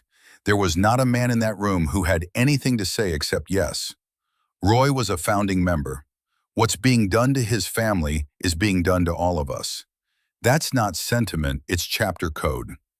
He said it plainly, and she believed him. "Is there any risk of someone moving before we're ready?" Owen asked. He had come to the table when she put the phone on speaker. "I told them explicitly what moving early would cost and what patience will gain." Max said, "These are not young men with something to prove. These are men who have been riding since before some of the people in that courthouse were born. They understand timing." He paused. "They also want to see the end of this done right. Loudly, but done right." She thought about that. Loudly. "There's a meeting of the Iron Covenant across 3 chapters on the same weekend as the court date," Max said. "Annual thing. 67 riders originally planned for the Canyon route. I have spoken to the chapter presidents of all 3. They are willing to reroute." She understood what he was saying. She did not say anything for a moment. "Max," she said, "I am going to ride Roy's bike on the day of the verdict." The phone was quiet for a moment. "I thought you might," Max said. "I am not a good rider," she said. "I am barely a competent one. I rode it 3 times 20 years ago, and I sat on it this morning for the first time in 6 years." "I know," Max said. "I'll need help." "We've got 34 riders who would consider it an honor to ride alongside you," Max said. He said it simply, not performing emotion, just stating a fact. She pressed her lips together for a moment. "Let's win the court case first," Owen said, which was exactly the right thing to say at exactly the right moment, and she almost smiled. "Right," she said, "one thing at a time." The thing at a time arrived on Monday when Calloway called with news that was both expected and not. Gerald Whitmore had filed a motion in Hogan's court to block the venue change. The motion argued that the foreclosure proceedings were a civil matter entirely within the jurisdiction of the county court, and that the state AG's involvement was procedurally inappropriate, which is exactly what a man filing on Decker's behalf would argue, Owen said. "Yes," Calloway said, "but there's more." Whitmore included in his motion a declaration that he had been retained by Dorothy Briggs in good faith, and that in the course of that representation, she had provided him with documentation suggesting the property had been the subject of multiple attempts to defraud her, and that this documentation was relevant to the venue proceedings. Dorothy went still. "He's telling Decker what we have," Owen said. His voice had gone very quiet. "He's telling them we have something, but he doesn't know what specifically, because you didn't show him the notebook," Calloway said. "He knows about the letters. He knows we have a documentary record. What he doesn't know is that we have Roy's written account of being approached and threatened directly, which is significantly more powerful." He paused. "But Decker knows now that we have evidence." "How does that change things?" Dorothy said. "It means he may try to move against us before the AG's office can act," Calloway said. "A settlement offer, an approach to Owen, some form of inducement." He paused. "Or it may mean he tries to discredit the evidence, claim the notebook is fabricated, claim the letters are misrepresented." "Can he do that?" Owen said. "He can try," Calloway said. "He'll fail, but he can try, and the attempt will cost us time we don't have." He was quiet for a moment. "I need you to be prepared for Whitmore to be called as a witness against you. He may attempt to characterize his representation of you as evidence that you were building a fraudulent defense against a legitimate debt claim." He stopped. "He will not succeed, but it will be an uncomfortable accusation to sit in a courtroom and hear." Dorothy thought about that, about sitting in a courtroom and being called a fraud by the lawyer she had paid to protect her, about what that room would feel like, about what the 34 men of the Iron Covenant would think of it. Then she thought about what Roy had written in his notebook about Gerald Hogan's office, calling to tell him not to be concerned. She thought about the specific language of that instruction, not to be concerned. And Roy, who had been concerned enough to document everything and put it in a box where she would find it. "Mr. Calloway," she said, "how quickly can we file the countermotion?" He had it filed by Wednesday. The hearing was set for Friday. The same Friday that Calloway received confirmation from the AG's office that the state fraud unit was prepared to support the venue change with documentation of the pattern across 4 counties. Decker did not know about the 4 counties. He knew about his own operations, but he had not known they were being assembled at the state level. That Friday morning before the hearing opened, Calloway received a call from Decker's attorney, a different attorney from Whitmore, a Nashville man who specialized in commercial real estate and who spoke in the smooth, measured tones of someone who was delivering a carefully prepared offer. He told Dorothy about it from the courthouse hallway while Owen stood beside her, and Max stood at a precise distance that was close enough to be present and far enough to give her space. "He's offering to void the foreclosure notice and return the filing fee," Calloway said. "He wants this to go away." "He's scared," Owen said. "Yes," Calloway said. "The state's involvement has changed his calculation. He thought he was dealing with a rural widow with limited resources. He is now dealing with the state attorney general's office and a 17-year land rights attorney who has been waiting for exactly this case." He paused. "The offer is insufficient. My recommendation is we decline and proceed." Dorothy looked at the courthouse building, at the steps she was about to climb, at the sky over them, the same Tennessee sky she had been looking at her whole life, familiar and large, and not different for anything that was happening beneath it. Owen, she said. He looked at her. You should know, she said, that whatever happens in there today is the beginning, not the end. The end comes when we take everything to trial, to the state. This is the venue hearing. This is just the first room. I know, he said. I need you to be ready for it to take time. He held her gaze. Mom, I'm not going anywhere. She looked at him. At Roy's face in the bones of his. At her own jaw set in his jaw. She put her hand in her pocket and felt the notebook there. Then she walked up the courthouse steps. The venue hearing lasted 2 hours and 40 minutes. It was not dramatic in the way that courtroom proceedings appear dramatic in films where emotion is visible on faces and voices rise at the correct moments. It was the procedural drama of rooms where the real contest is between documents rather than people, where what matters is the architecture of argument and the precision of the record. Hogan presided. He was 62 years old with the built-in gravitas of a man who had occupied a position of authority for long enough that the authority had become inseparable from the person. He had the particular quality of men who have been comfortable in rooms for a long time, a specific stillness, an economy of movement that spoke of a body accustomed to being watched and not needing to perform for it. He looked at Dorothy when she came in. Not long. Just a look, the kind that does not commit to a reaction. The kind of look that has a lot of practice behind it. She looked back at him. She had Roy's notebook in her pocket. Calloway argued the venue change motion with the measured precision she had observed in him since the first meeting, building the case layer by layer, referencing the pattern across 4 counties, the state AG's documentation. The fraudulent nature of the original filing. He was good. She had thought he was good from the first meeting, and watching him work confirmed it.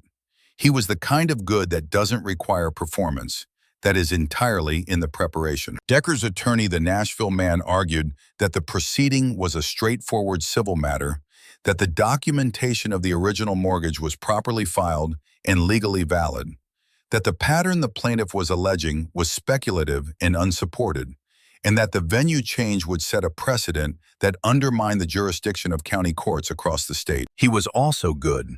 She could recognize good work even when it was working against her. Hogan listened to both with the same attentive stillness, and at the close of arguments said he would take the matter under advisement and issue a ruling within 5 business days. Calloway had expected this. He told her in the hallway after. 5 days is the standard for a judge who has already made a decision but needs a procedurally appropriate amount of time to announce it. If Hogan is going to deny the venue change, he'll take the 5 days. If he's going to grant it, he'll take the 5 days. There's no information in the timing. So we wait, Dorothy said. We wait, Calloway confirmed. She looked at the courthouse doors.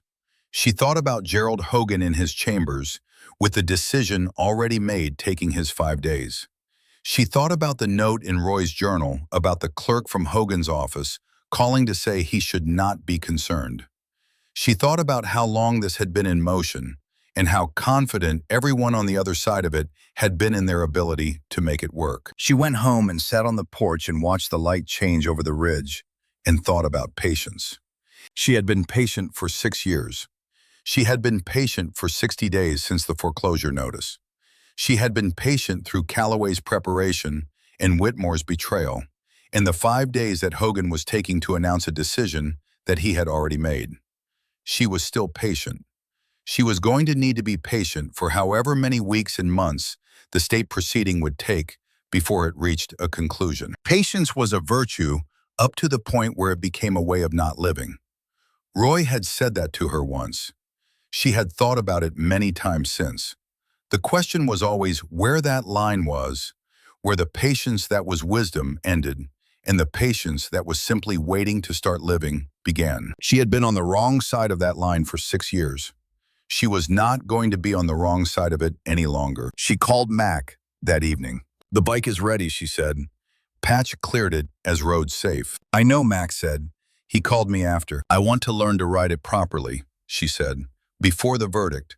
I want to be able to ride it alone, not just alongside 34 other people making sure I don't fall over. He was quiet for a moment. That is going to take practice, he said. I have time, she said. Patch said she needs 2 weeks of real work, and we have at minimum 4 weeks before the state hearing. She paused. I want to learn to write it the way Roy wrote it. Not his level. Not 30 years of him, but enough. We can do that, Max said. Will you teach me? Another pause. Roy taught me a few things about teaching, Max said. I can try to pass them on. That is all I'm asking. She hung up the phone and looked at the dark ridge in the deep Tennessee night and thought about what it was going to feel like to ride Roy's bike on a road she knew, on the land she had lived on for 31 years, through the valley she had loved since she was a girl before she had any of it. She thought about what Roy would say, watching her from wherever he was. She thought he would say something about her finally getting on the horse. He would say it in that particular Roy way that sounded like ribbing and was actually respect. She could hear his voice saying it exactly. She almost smiled.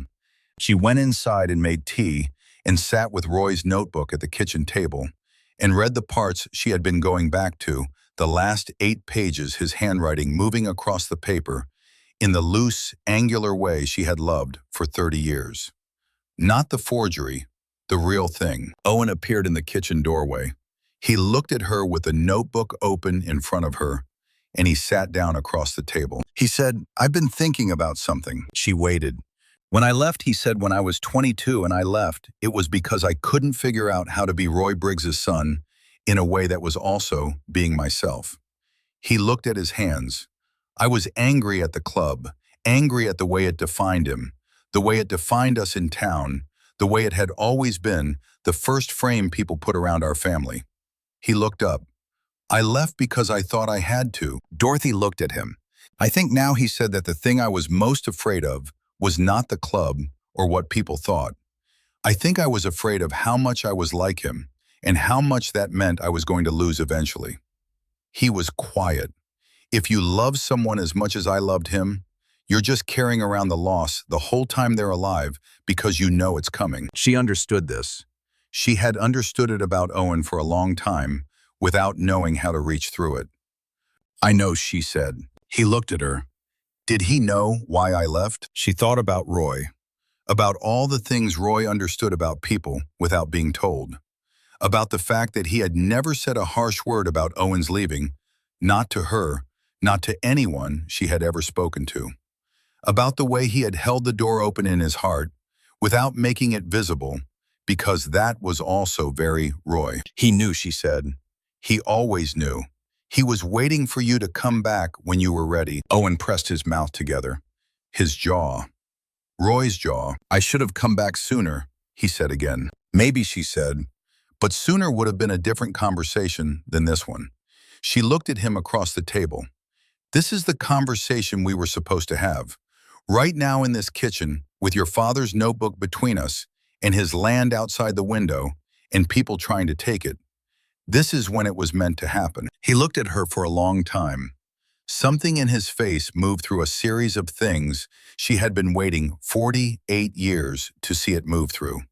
The complicated boy and the difficult young man, and the absent middle years, and the man sitting in her kitchen. Now Roy's face and her jaw, and the particular version of himself that only existed because both of them had made him. Yeah, he said finally. Yeah, maybe you're right. Outside the ridge held the dark the way it always did, enormous and unchanged. And the creek ran along the eastern edge the way it always had. And the 40 acres were there the way they had been for 3 generations of Briggs, stubbornness, and love. Hogan's ruling came on the 4th day, 1 day early. It denied the venue change.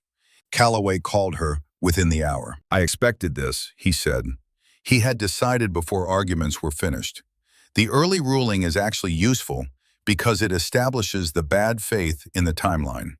He spoke with the controlled energy of a man whose plan had not been disrupted, only confirmed. The AG's office files a mandamus petition with the state court tomorrow morning. That overrides Hogan's ruling. He has no authority to block a state-level filing. He paused. Dorothy, we bypassed him. He just doesn't know it yet. She stood in the kitchen with the phone in her hand and felt something shift in her chest. Not relief, not triumph, something more specific, the particular feeling of a long game moving into its final phase. The feeling of patience converting into motion. She looked at Owen. He was watching her face. "We bypassed him," she said. Owen's jaw set. That same jaw. "When does the state hearing happen?" he asked. Calloway was already answering. 3 weeks from today, state court in Knoxville. On the record. Decker Hogan if he appears, Whitmore if required. All of it. He paused. "This is the room, Dorothy. This is where we win." She thought about Roy at the kitchen table she was standing next to, writing in a gas station notebook, careful and deliberate, leaving her what she needed to find when she needed to find it. She thought about Harlan Decker in his office on Main Street, in the nicest building in town, very confident about how this was going to go. 3 weeks, she said. 3 weeks, Calloway said. And then it's done. She hung up. She walked to the window. The 40 acres were in the afternoon light, beautiful and patient, doing what land does, which is simply being itself and waiting for the people who love it to get there. She put her hand in her pocket and felt the notebook. 3 weeks, she said to Roy.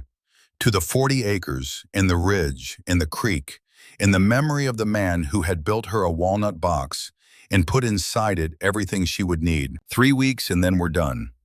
The 3 weeks before the hearing had their own particular quality of time, the way time always feels different in the period before something that has been a long time coming. It was not slow, and it was not fast. It was full. Full in the way that weeks are full when there is real work to do in them, and the work is being done. Mac came up on the Saturday after Hogan's ruling with the specific intention of beginning Dorothy's riding lessons.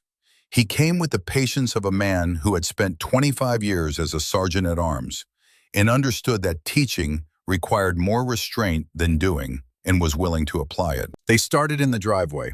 The 40-acre driveway was a quarter-mile of gravel from the road to the house, long and straight, with a slight rise at the midpoint that required a small adjustment of throttle, and it was exactly the right amount of road for a 71-year-old woman who had ridden a Harley Electroglide 3 times 20 years ago and was starting again. Owen stood on the porch the first morning and watched.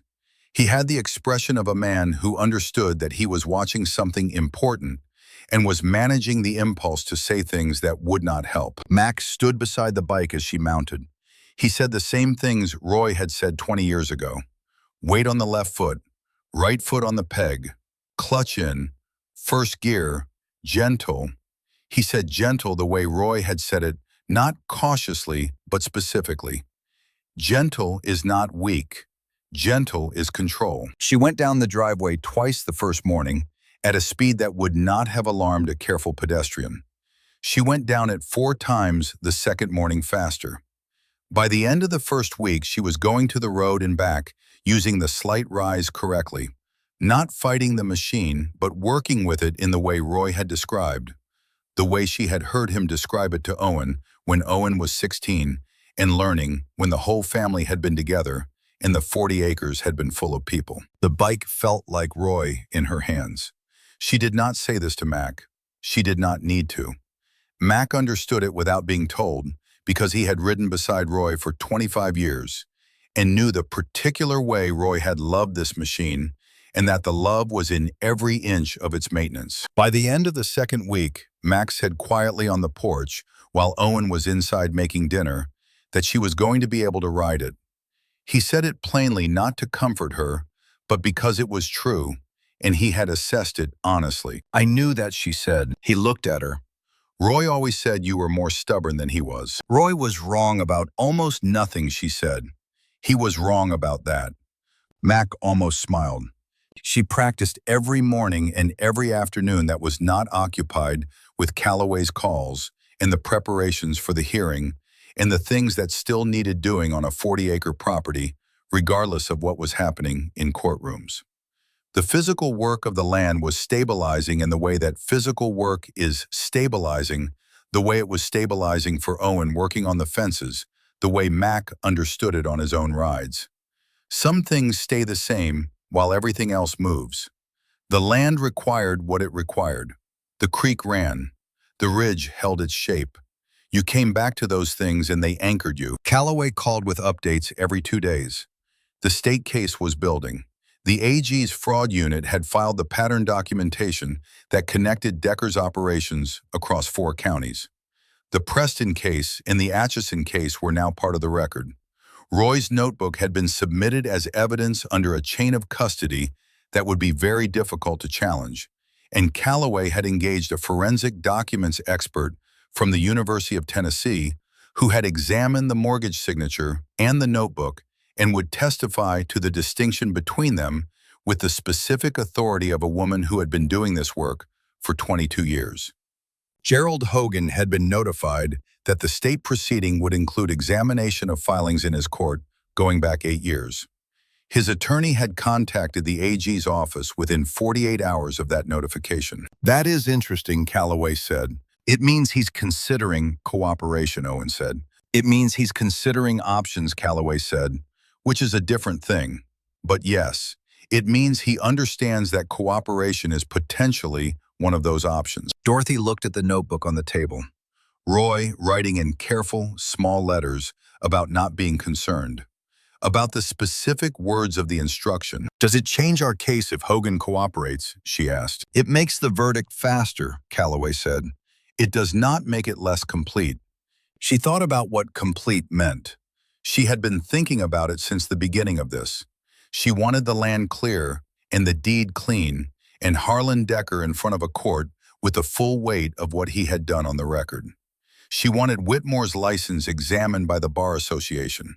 She wanted the Preston family and the Atchison family to know that the woman who had taken their land down with her when she went had kept notes. She wanted Owen to have a home to come back to whenever he was ready to come back to it. She wanted to ride Roy's bike down the county road on the day the verdict came in and feel him in the machine and know that the thing he had left her had been enough and that she had used it right. That was what complete meant. The hearing was on a Thursday in October.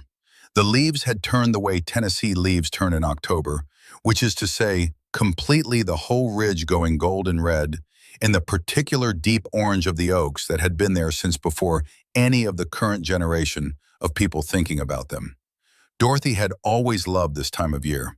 She had loved it with Roy on the porch, and she had loved it alone, and she loved it now going to a state courthouse in Knoxville with Roy's notebook in her pocket, and Callaway beside her, and Owen on her left, and Mac and 3 other chapter members who had driven up that morning because Mac had said this mattered, and they had not asked why. The state courtroom was different from Hogan's county courtroom. It was larger and more formal, the kind of space where the weight of institution was built into the architecture, where the ceiling height and the wood paneling and the specific quality of the light through high windows communicated clearly that what happened here was going to be on the record, and that the record was permanent. Decker was there with his attorney. Curtis Decker was there. Whitmore was there because Callaway had subpoenaed him, and he had to be. Hogan was not in the room. Hogan's attorney had filed a statement on his behalf 3 days earlier, a statement in which Hogan acknowledged irregularities in his handling of filings related to Consolidated Rural Holdings and expressed willingness to cooperate with the state's investigation in exchange for consideration regarding personal liability. When Callaway had told her about this statement, Dorothy had read it twice and said he knew exactly what was in those filings. He helped put it there. "Yes," Callaway had said. "He is saving himself." Yes, she had thought about that. About what it meant that Gerald Hogan was willing to save himself by giving up Harlan Decker. She had thought about whether she cared that his cooperation was self-interested. She had decided she did not care.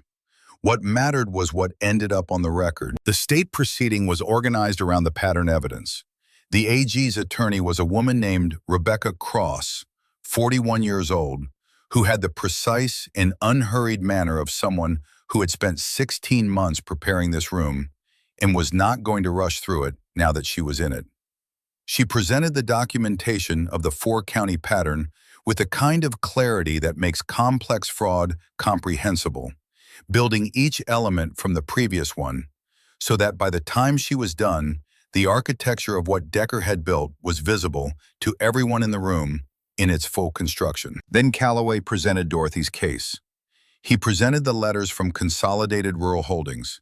He presented the forensic expert's comparison of the mortgage signature and Roy's authentic handwriting from the notebook.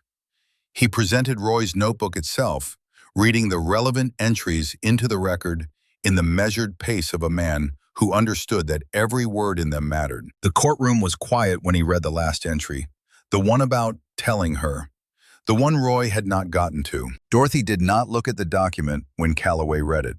She looked at the wall. She felt Owen's hand briefly on her arm, just there and then gone, which was enough. Calloway called Owen as a witness. Owen testified for 22 minutes. He described being contacted by Gerald Whitmore without his mother's knowledge. He described the framing of that contact, the implication that his mother was struggling and needed to be protected from her own intransigence.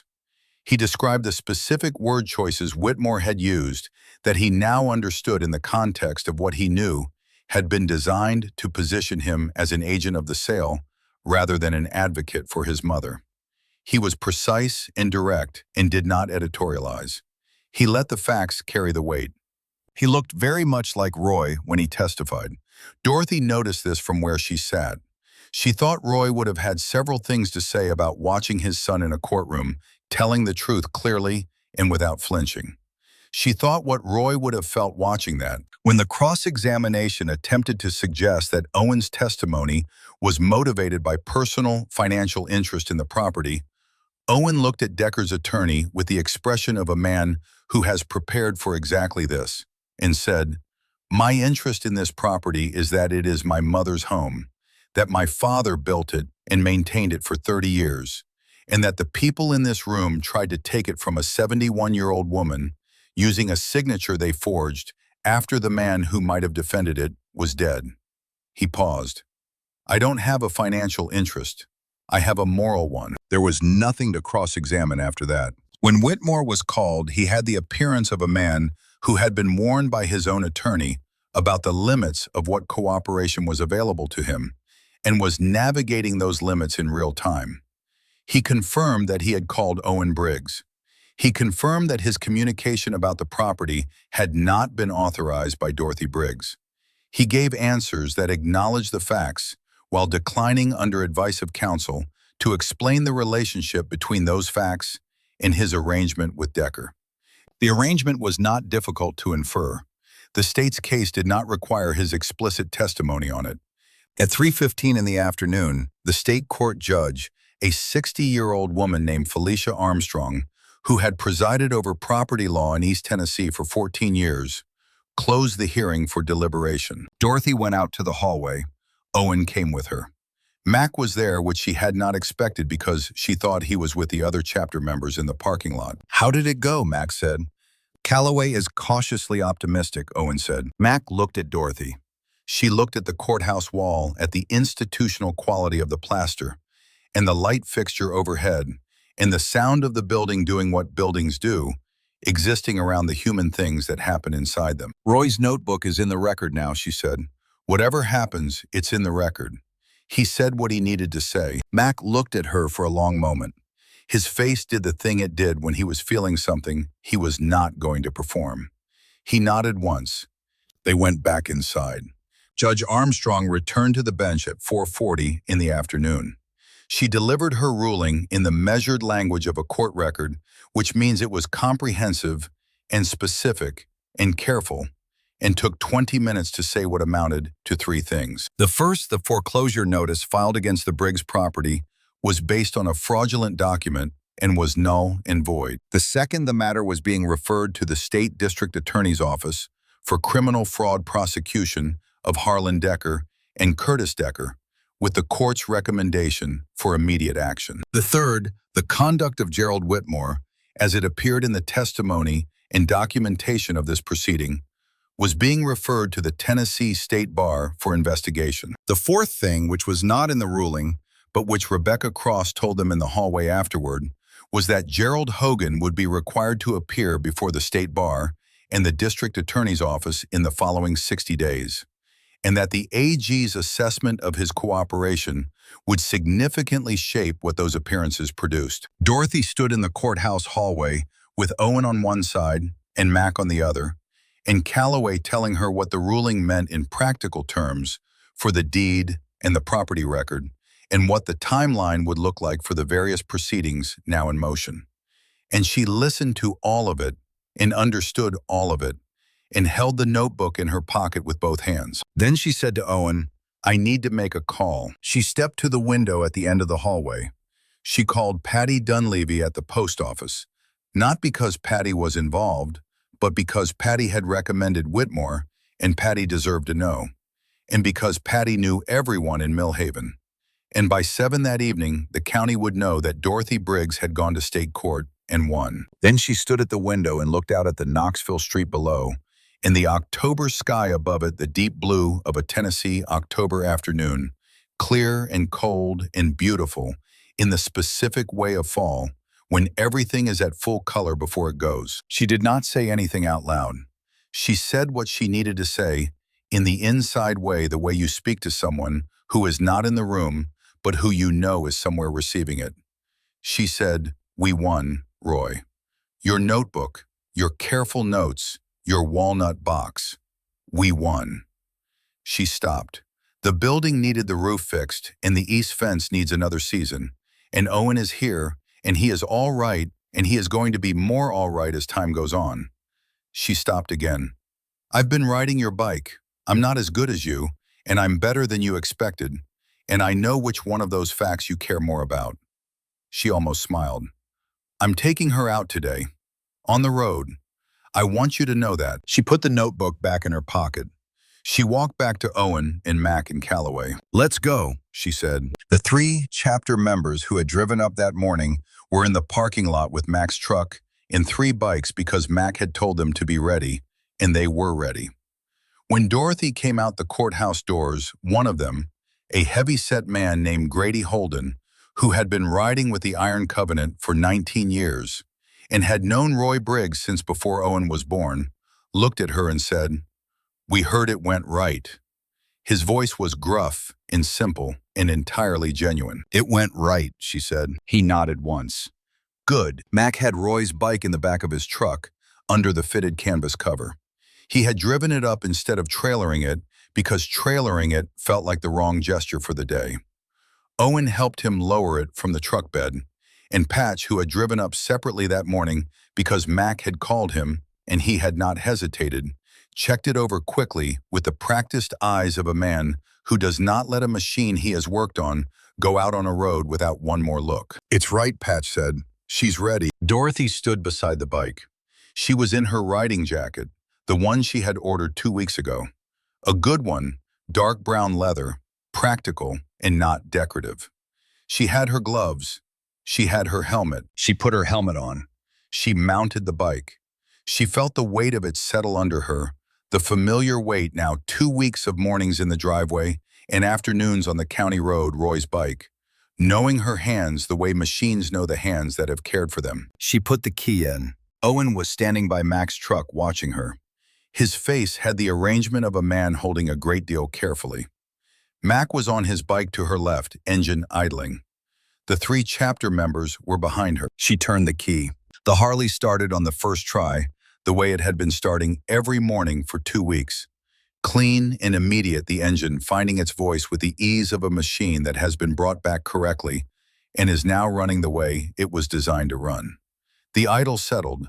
The vibration came up through the frame. She sat on Roy's running bike in the parking lot of a courthouse where his notebook had been entered into the record and had done what he had always intended for it to do. She thought about him on the county road 6 years ago in March, coming home from a chapter errand on a road he had driven 100 times, not expecting anything because there was nothing to expect. She thought about the ordinary, terrible randomness of it, the truck that ran the light, the accident that was no one's fault and everyone's loss. She thought about the note he had meant to leave, in a different way the conversation he had planned to have, the morning he had thought was going to be a Tuesday, like the one before it. She thought about the walnut box, about the notebook at the bottom of it, waiting 5 years for her to be ready to look. She thought about how well he had known her, how accurately he had calculated both her grief and her capability, how he had left her what she needed in the exact form she would need it when she was ready to use it. She revved the engine lightly. She felt it respond. "Roy," she said to the engine, in the machine, in the October sky, and wherever he was receiving it. "You always said I was better at the long fight than you were." She felt the handlebars under her gloved hands. "I think you were right about that. I think you were right about most things." She stopped. "I'm going home now." She pulled out of the parking lot with Mac on her left and Grady Holden on her right, the three chapter members behind them. Owen in Mac's truck at the back of the formation. The Knoxville street opened up ahead, and then the highway, and then the county road back toward Millhaven. 60 miles of Tennessee, October. The leaves at full color, the sky at full blue, the machine beneath her, everything Roy had maintained for 25 years, and everything she had spent 2 weeks learning to carry. She rode in the way she had been practicing, not Roy's way, not 30 years of him, but her own way, finding the balance that was hers, the specific way her body settled into the machine. She was not a natural. She was competent. Roy had told her competent was what mattered when it mattered, and he had been right about that too. The ridge appeared on the left as they turned onto the county road, familiar as her own face in the mirror. The same ridge she had looked at for 31 years from every window of that house. The creek would be on the right in another mile, running along the eastern edge of the property the way it always had and always would, regardless of what happened in courtrooms or anywhere else. She thought about Harlan Decker in his nicest building on Main Street, not knowing yet that the order had gone to the district attorney's office. She thought about the moment when he would find out.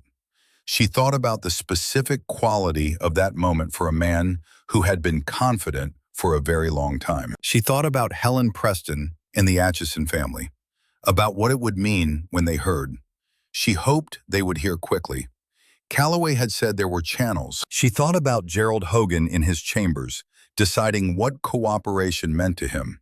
She thought about Whitmore and the Bar Association. She thought about Owen in the truck behind her, driving back to the house he had grown up in, to the land his grandfather had broken and his father had kept, and that she intended to keep after them until the appropriate time to pass it on, which was not now and was not anytime soon. She rode past the blue mailbox at the driveway and turned in and went up the quarter-mile of gravel to the house. The slight rise at the midpoint, the way she had learned to manage it. She stopped the bike in front of the porch and cut the engine. The silence that followed was the silence of 40 acres at dusk, the particular Tennessee dusk in October that smells of turned leaves and cooling air, and the specific mineral quality of the creek at this time of year. She had loved this silence for 31 years. She got off the bike. She stood beside it with one hand on the handlebar, and she looked at the house at the lit kitchen window, where there was a light on because Owen had gone ahead in Mac's truck. And the light was on because this was a house where there were people now, at the ridge behind it, holding the last of the afternoon gold at the land that was hers. Mac pulled up beside her and cut his engine. He sat on his bike and looked at her. "Well," he said. She looked at him. The man who had been Roy's closest friend for 25 years, and who had been a stranger to her for 6 years out of the particular mathematics of grief, and who had come to her kitchen on a Tuesday evening without being called because Roy's people were her people, and that was not something that time could change. "He looks well from here," she said. She meant Roy. She meant that the land looked the way it always looked when Roy was taking care of it, maintained and clean, because she had been taking care of it the way he had taught her. Mac looked at the land. "Yeah," he said, "he does." Owen came out onto the porch. He stood in the evening light and looked at his mother standing beside Roy's Harley, and his expression was the one she had been watching form across the last 3 weeks, the one that was the son he was becoming now, on the other side of the distance, and the years, and the things that had needed to happen between them. She put her hand in her pocket and felt the notebook one more time.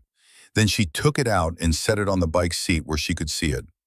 Roy's handwriting on the cover from when he had labeled it with no particular thought that it would ever matter to anyone. Just the habit of a man who believed in keeping track of things. It had mattered. She walked up the porch steps to her son. He put his arms around her the way he had not done since he was young, fully without reservation, without the careful, managed distance of adults who have not yet gotten past the thing between them. She held on. He held on. Behind them, Max sat on his bike for a moment longer, looking at the land. Then he got off and walked up the porch steps too. And inside the house there was coffee, and there would be dinner, and there were things to talk about that were not the fight things that had been waiting for this night, in this kitchen, and these people in it, which was the ordinary, beautiful business of living that had been going on the whole time.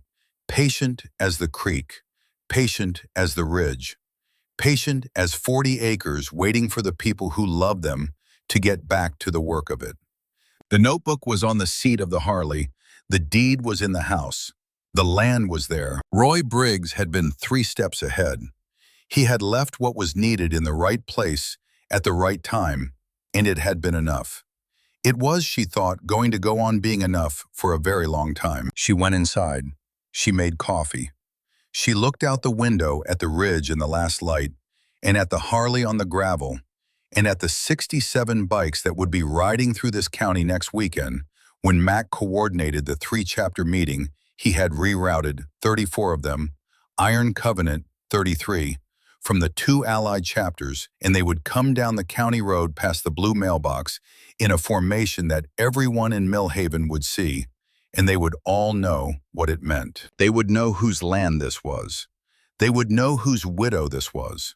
They would know that when you built your life on taking from people who couldn't fight back, you had better be sure about who was behind them. The Deckers had not been sure enough. She was, she thought. She was very sure. She had been sure her whole life in the particular way that women who are called stubborn by people who mean it as a criticism and should mean it as a description are sure in the way that the creek is sure of where it is going, in the way that the ridge is sure of its own shape, in the way that Roy had been sure enough about her to write 8 pages in a gas station notebook and put it in a walnut box at the bottom of a stack of important documents and trust that she would find it when she needed it. She had found it.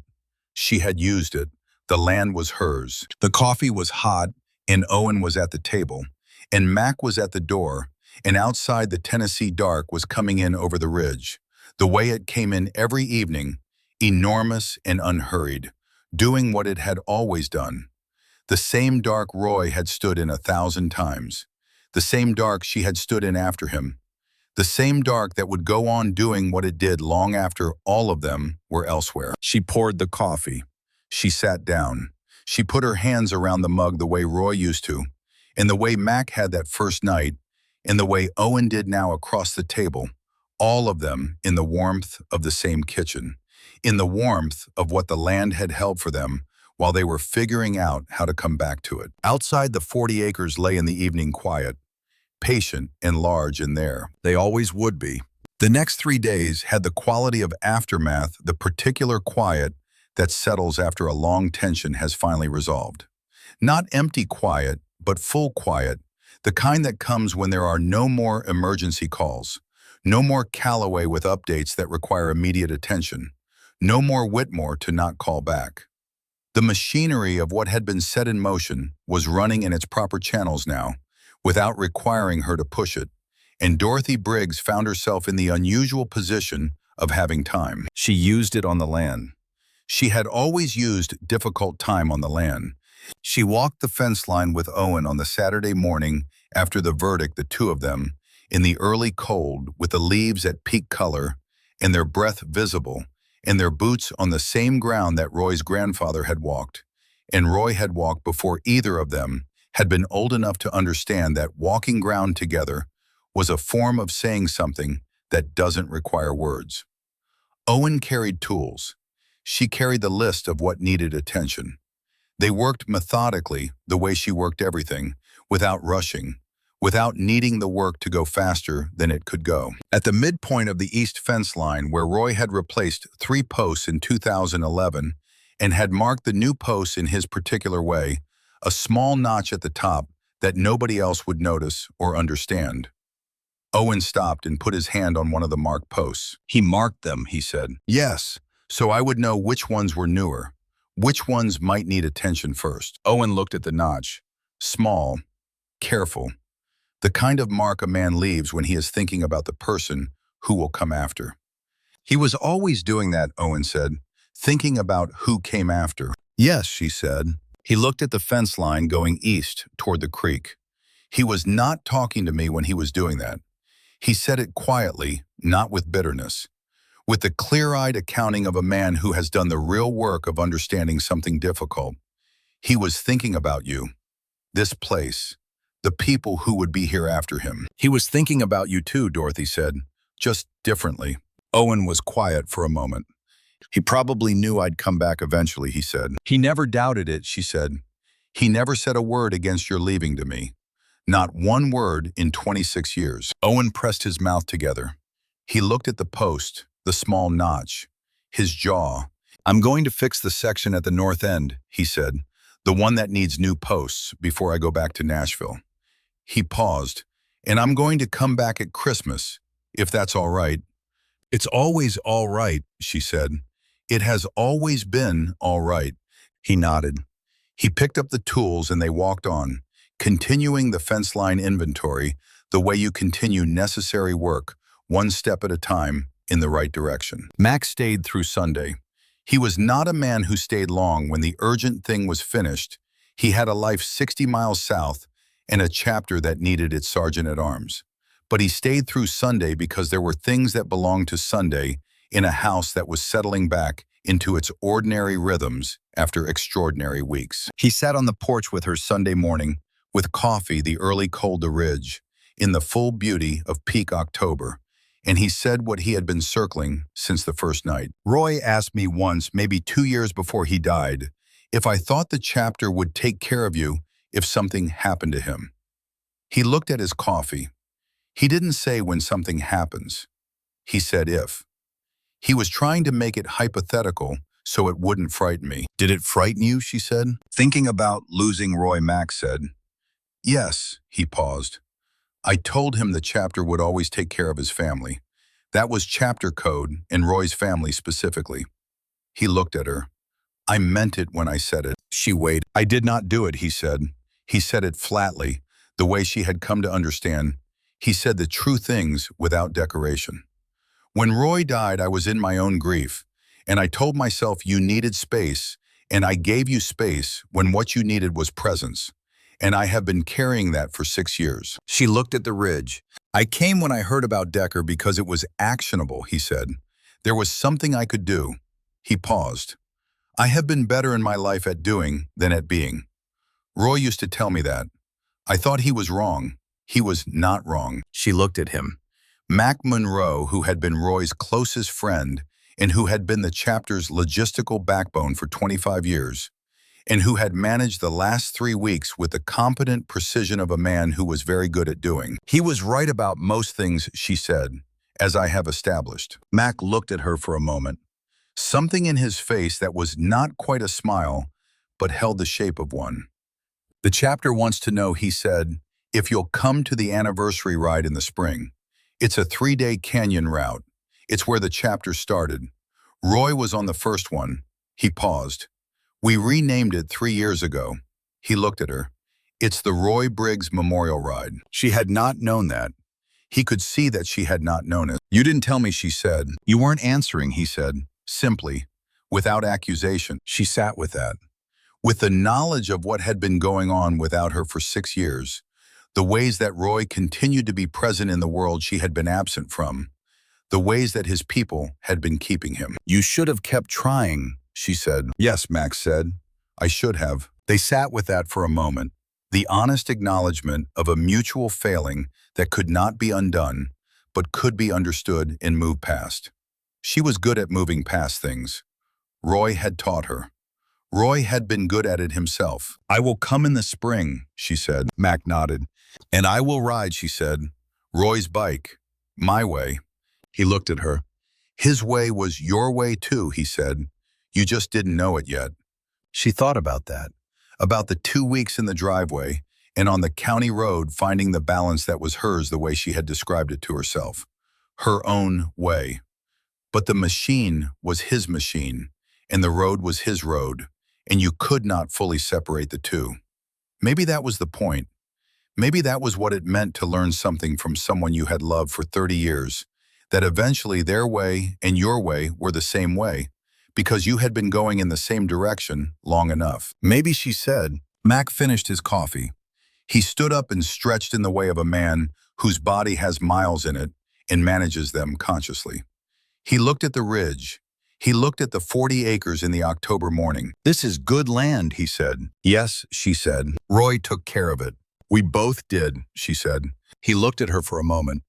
Then he nodded the nod of confirmation, the nod of a man acknowledging a true statement. He went inside to get his jacket and his keys, and to say whatever he needed to say to Owen and Dorothy, sat on the porch in the morning cold, and looked at the land. The day after Mac left, Owen drove to Nashville for 2 days to manage the things that needed managing from his office in person, and came back Thursday with 2 boxes of his things from his apartment, and said, not asking her permission exactly, but checking in the way he had begun to check in.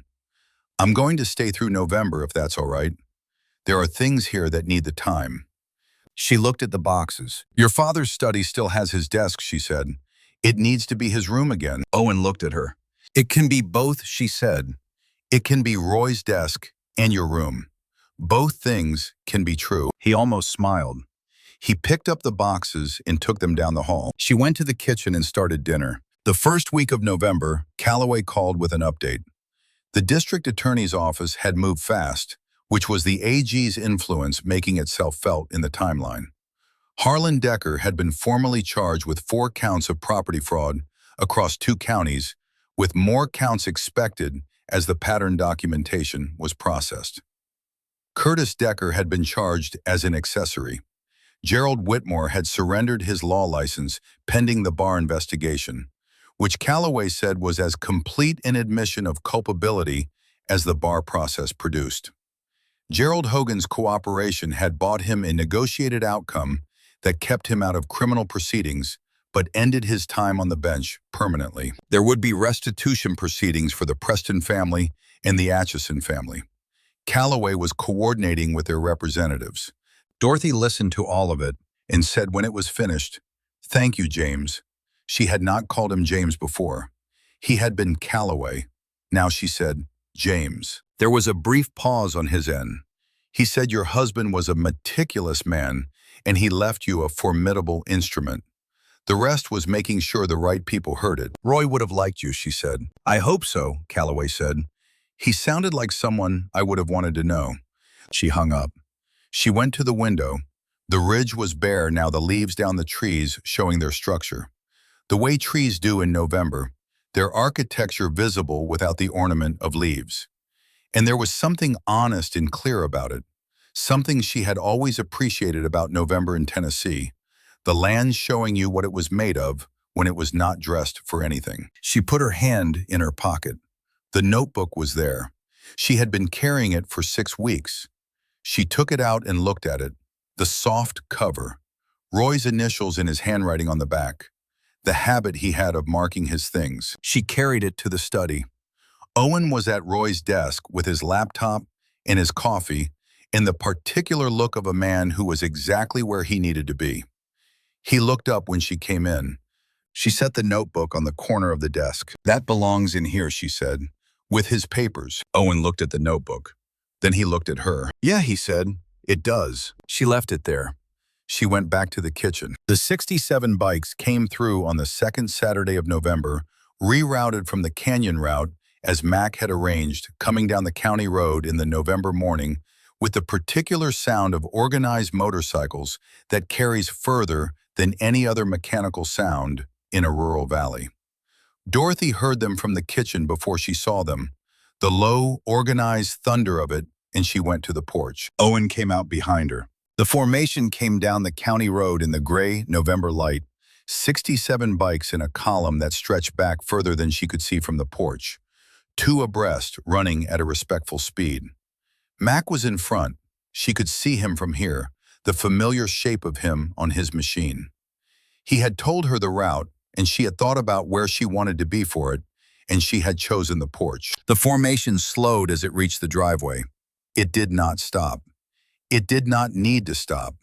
The slowdown was itself the gesture, the formation coming down to a walking pace past the blue mailbox, past the driveway, the 67 riders in the gray morning air, all of them knowing where they were and why. She stood on the porch and watched them pass. Some of them she knew.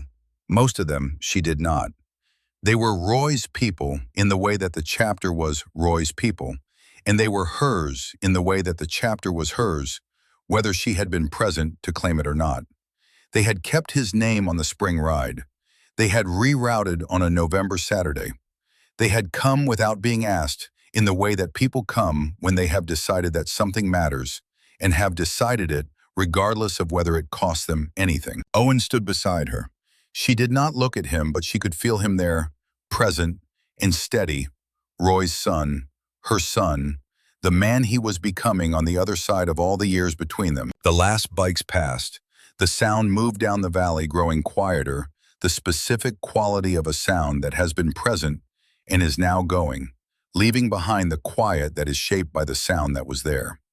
The formed quiet of after. She looked at the road, the blue mailbox, the driveway. She looked at the 40 acres in the November light. Then she went inside. Roy's desk was in the study with his notebook and his son. The land was outside. The deed was clean. The creek ran along the eastern edge, and the ridge held its shape against the sky. And the Harley was in the garage with the cover off because she had stopped covering it the day she started riding it.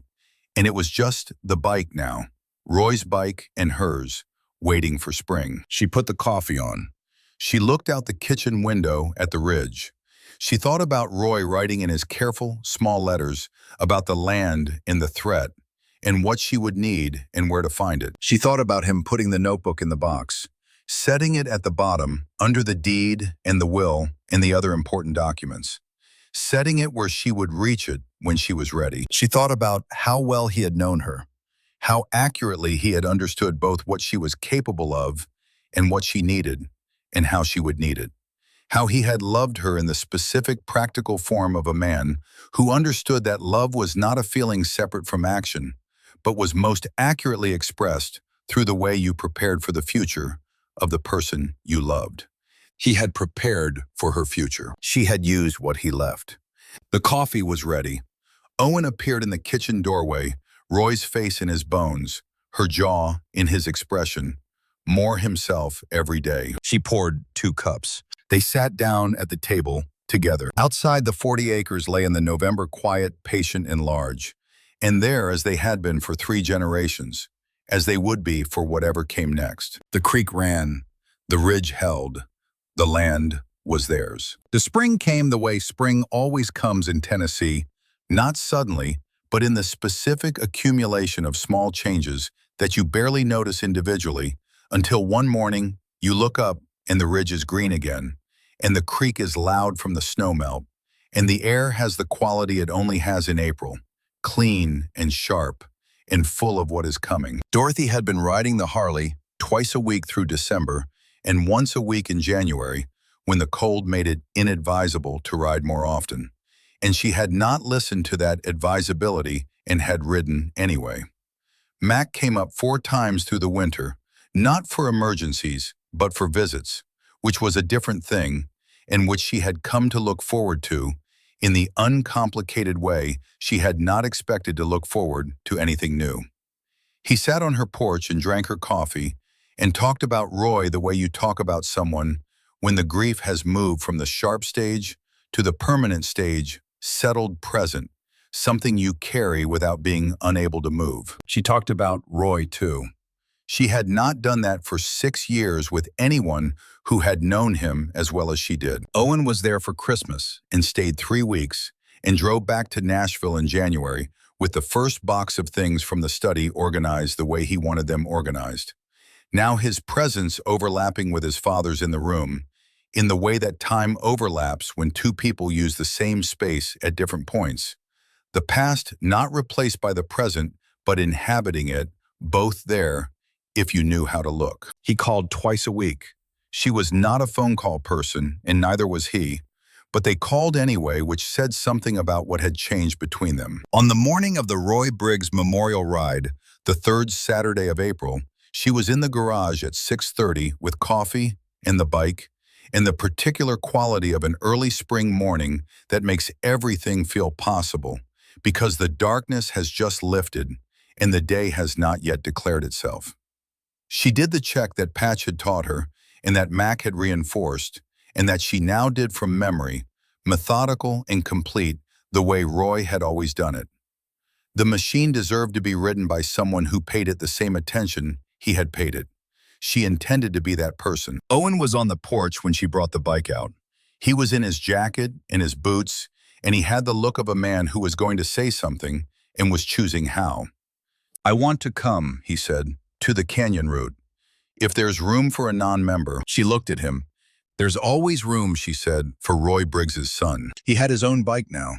Not a Harley, a smaller machine he had bought in February, and that he was still learning on, still building the confidence that takes time and can only be built by doing. He would not be leading the formation. He would be at the back with the newer riders, and that was exactly right. She put on her helmet. She mounted the Harley. She thought about Roy on the first Roy Briggs Memorial Ride, the one he had not been there for because he was everywhere on it, on every mile in the name of it, in the habit of the canyon route that the chapter had been running for 20 years, and that had become his, in the way that things become a person after enough time. She thought about the notebook in the study on the corner of the desk where she had put it, safe and present, and where it belonged. She turned the key. The Harley caught on the first try. The engine settled into its even idle, the vibration rising through the seat and the handlebars, and her hands in the way she had learned over 4 months of mornings, the way that was familiar now, Roy's machine and hers. Mac's truck was at the end of the driveway. She could see it from here. She could hear the distant sound of assembling bikes from the direction of the meeting point 2 miles east. She looked at the ridge. Green, now full April green, the ridge that was the same shape it had always been and would be long after she was elsewhere. She put the bike in gear. She rode down her driveway past the blue mailbox onto the county road toward the sound of 34 chapter members assembling for a ride that had Roy's name on it, toward whatever came next, carrying everything Roy had left her in the way she had always carried important things, not lightly, not without cost, but forward. Always forward. Mac kept his word that winter in ways that went beyond the riding lessons and the chapter calls and the court preparations. He kept it in the smaller ways that are harder to sustain, the ways that require a person to remember across time and distance that someone needs something other than emergency response. He called on a Tuesday afternoon in November when there was nothing urgent to report, simply to say that the chapter had voted to name a section of the annual canyon route after Roy, the stretch along the high ridge above the second campsite where Roy had always been the first to pull over and the last to leave, because he said you owed it to a view like that to give it your full attention. Max said it was unanimous. She was standing at the kitchen window when he told her, looking at the ridge outside, the way she always looked at things that required her to be still, and she felt something give way in her chest. Not in a bad way, the way something gives when it has been held tense for a long time and is finally released. "That sounds right," she said.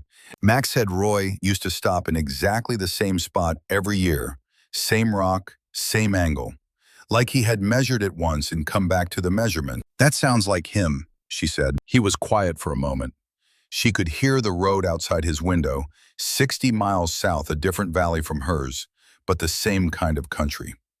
She said, "Mac, I am glad you did not stop trying." He said, "I should not have stopped in the first place." She said no, and left it there because both things were true, and they both knew it, and there was no need to make it longer. Owen put shelves in Roy's study in December, the same weekend he came for Christmas, building them from lumber he brought himself, and installing them with the particular care of a man who is building something he intends to be there for a long time. He consulted her about the placement, which was right because she knew how Roy had organized his space and how she expected to keep organizing it.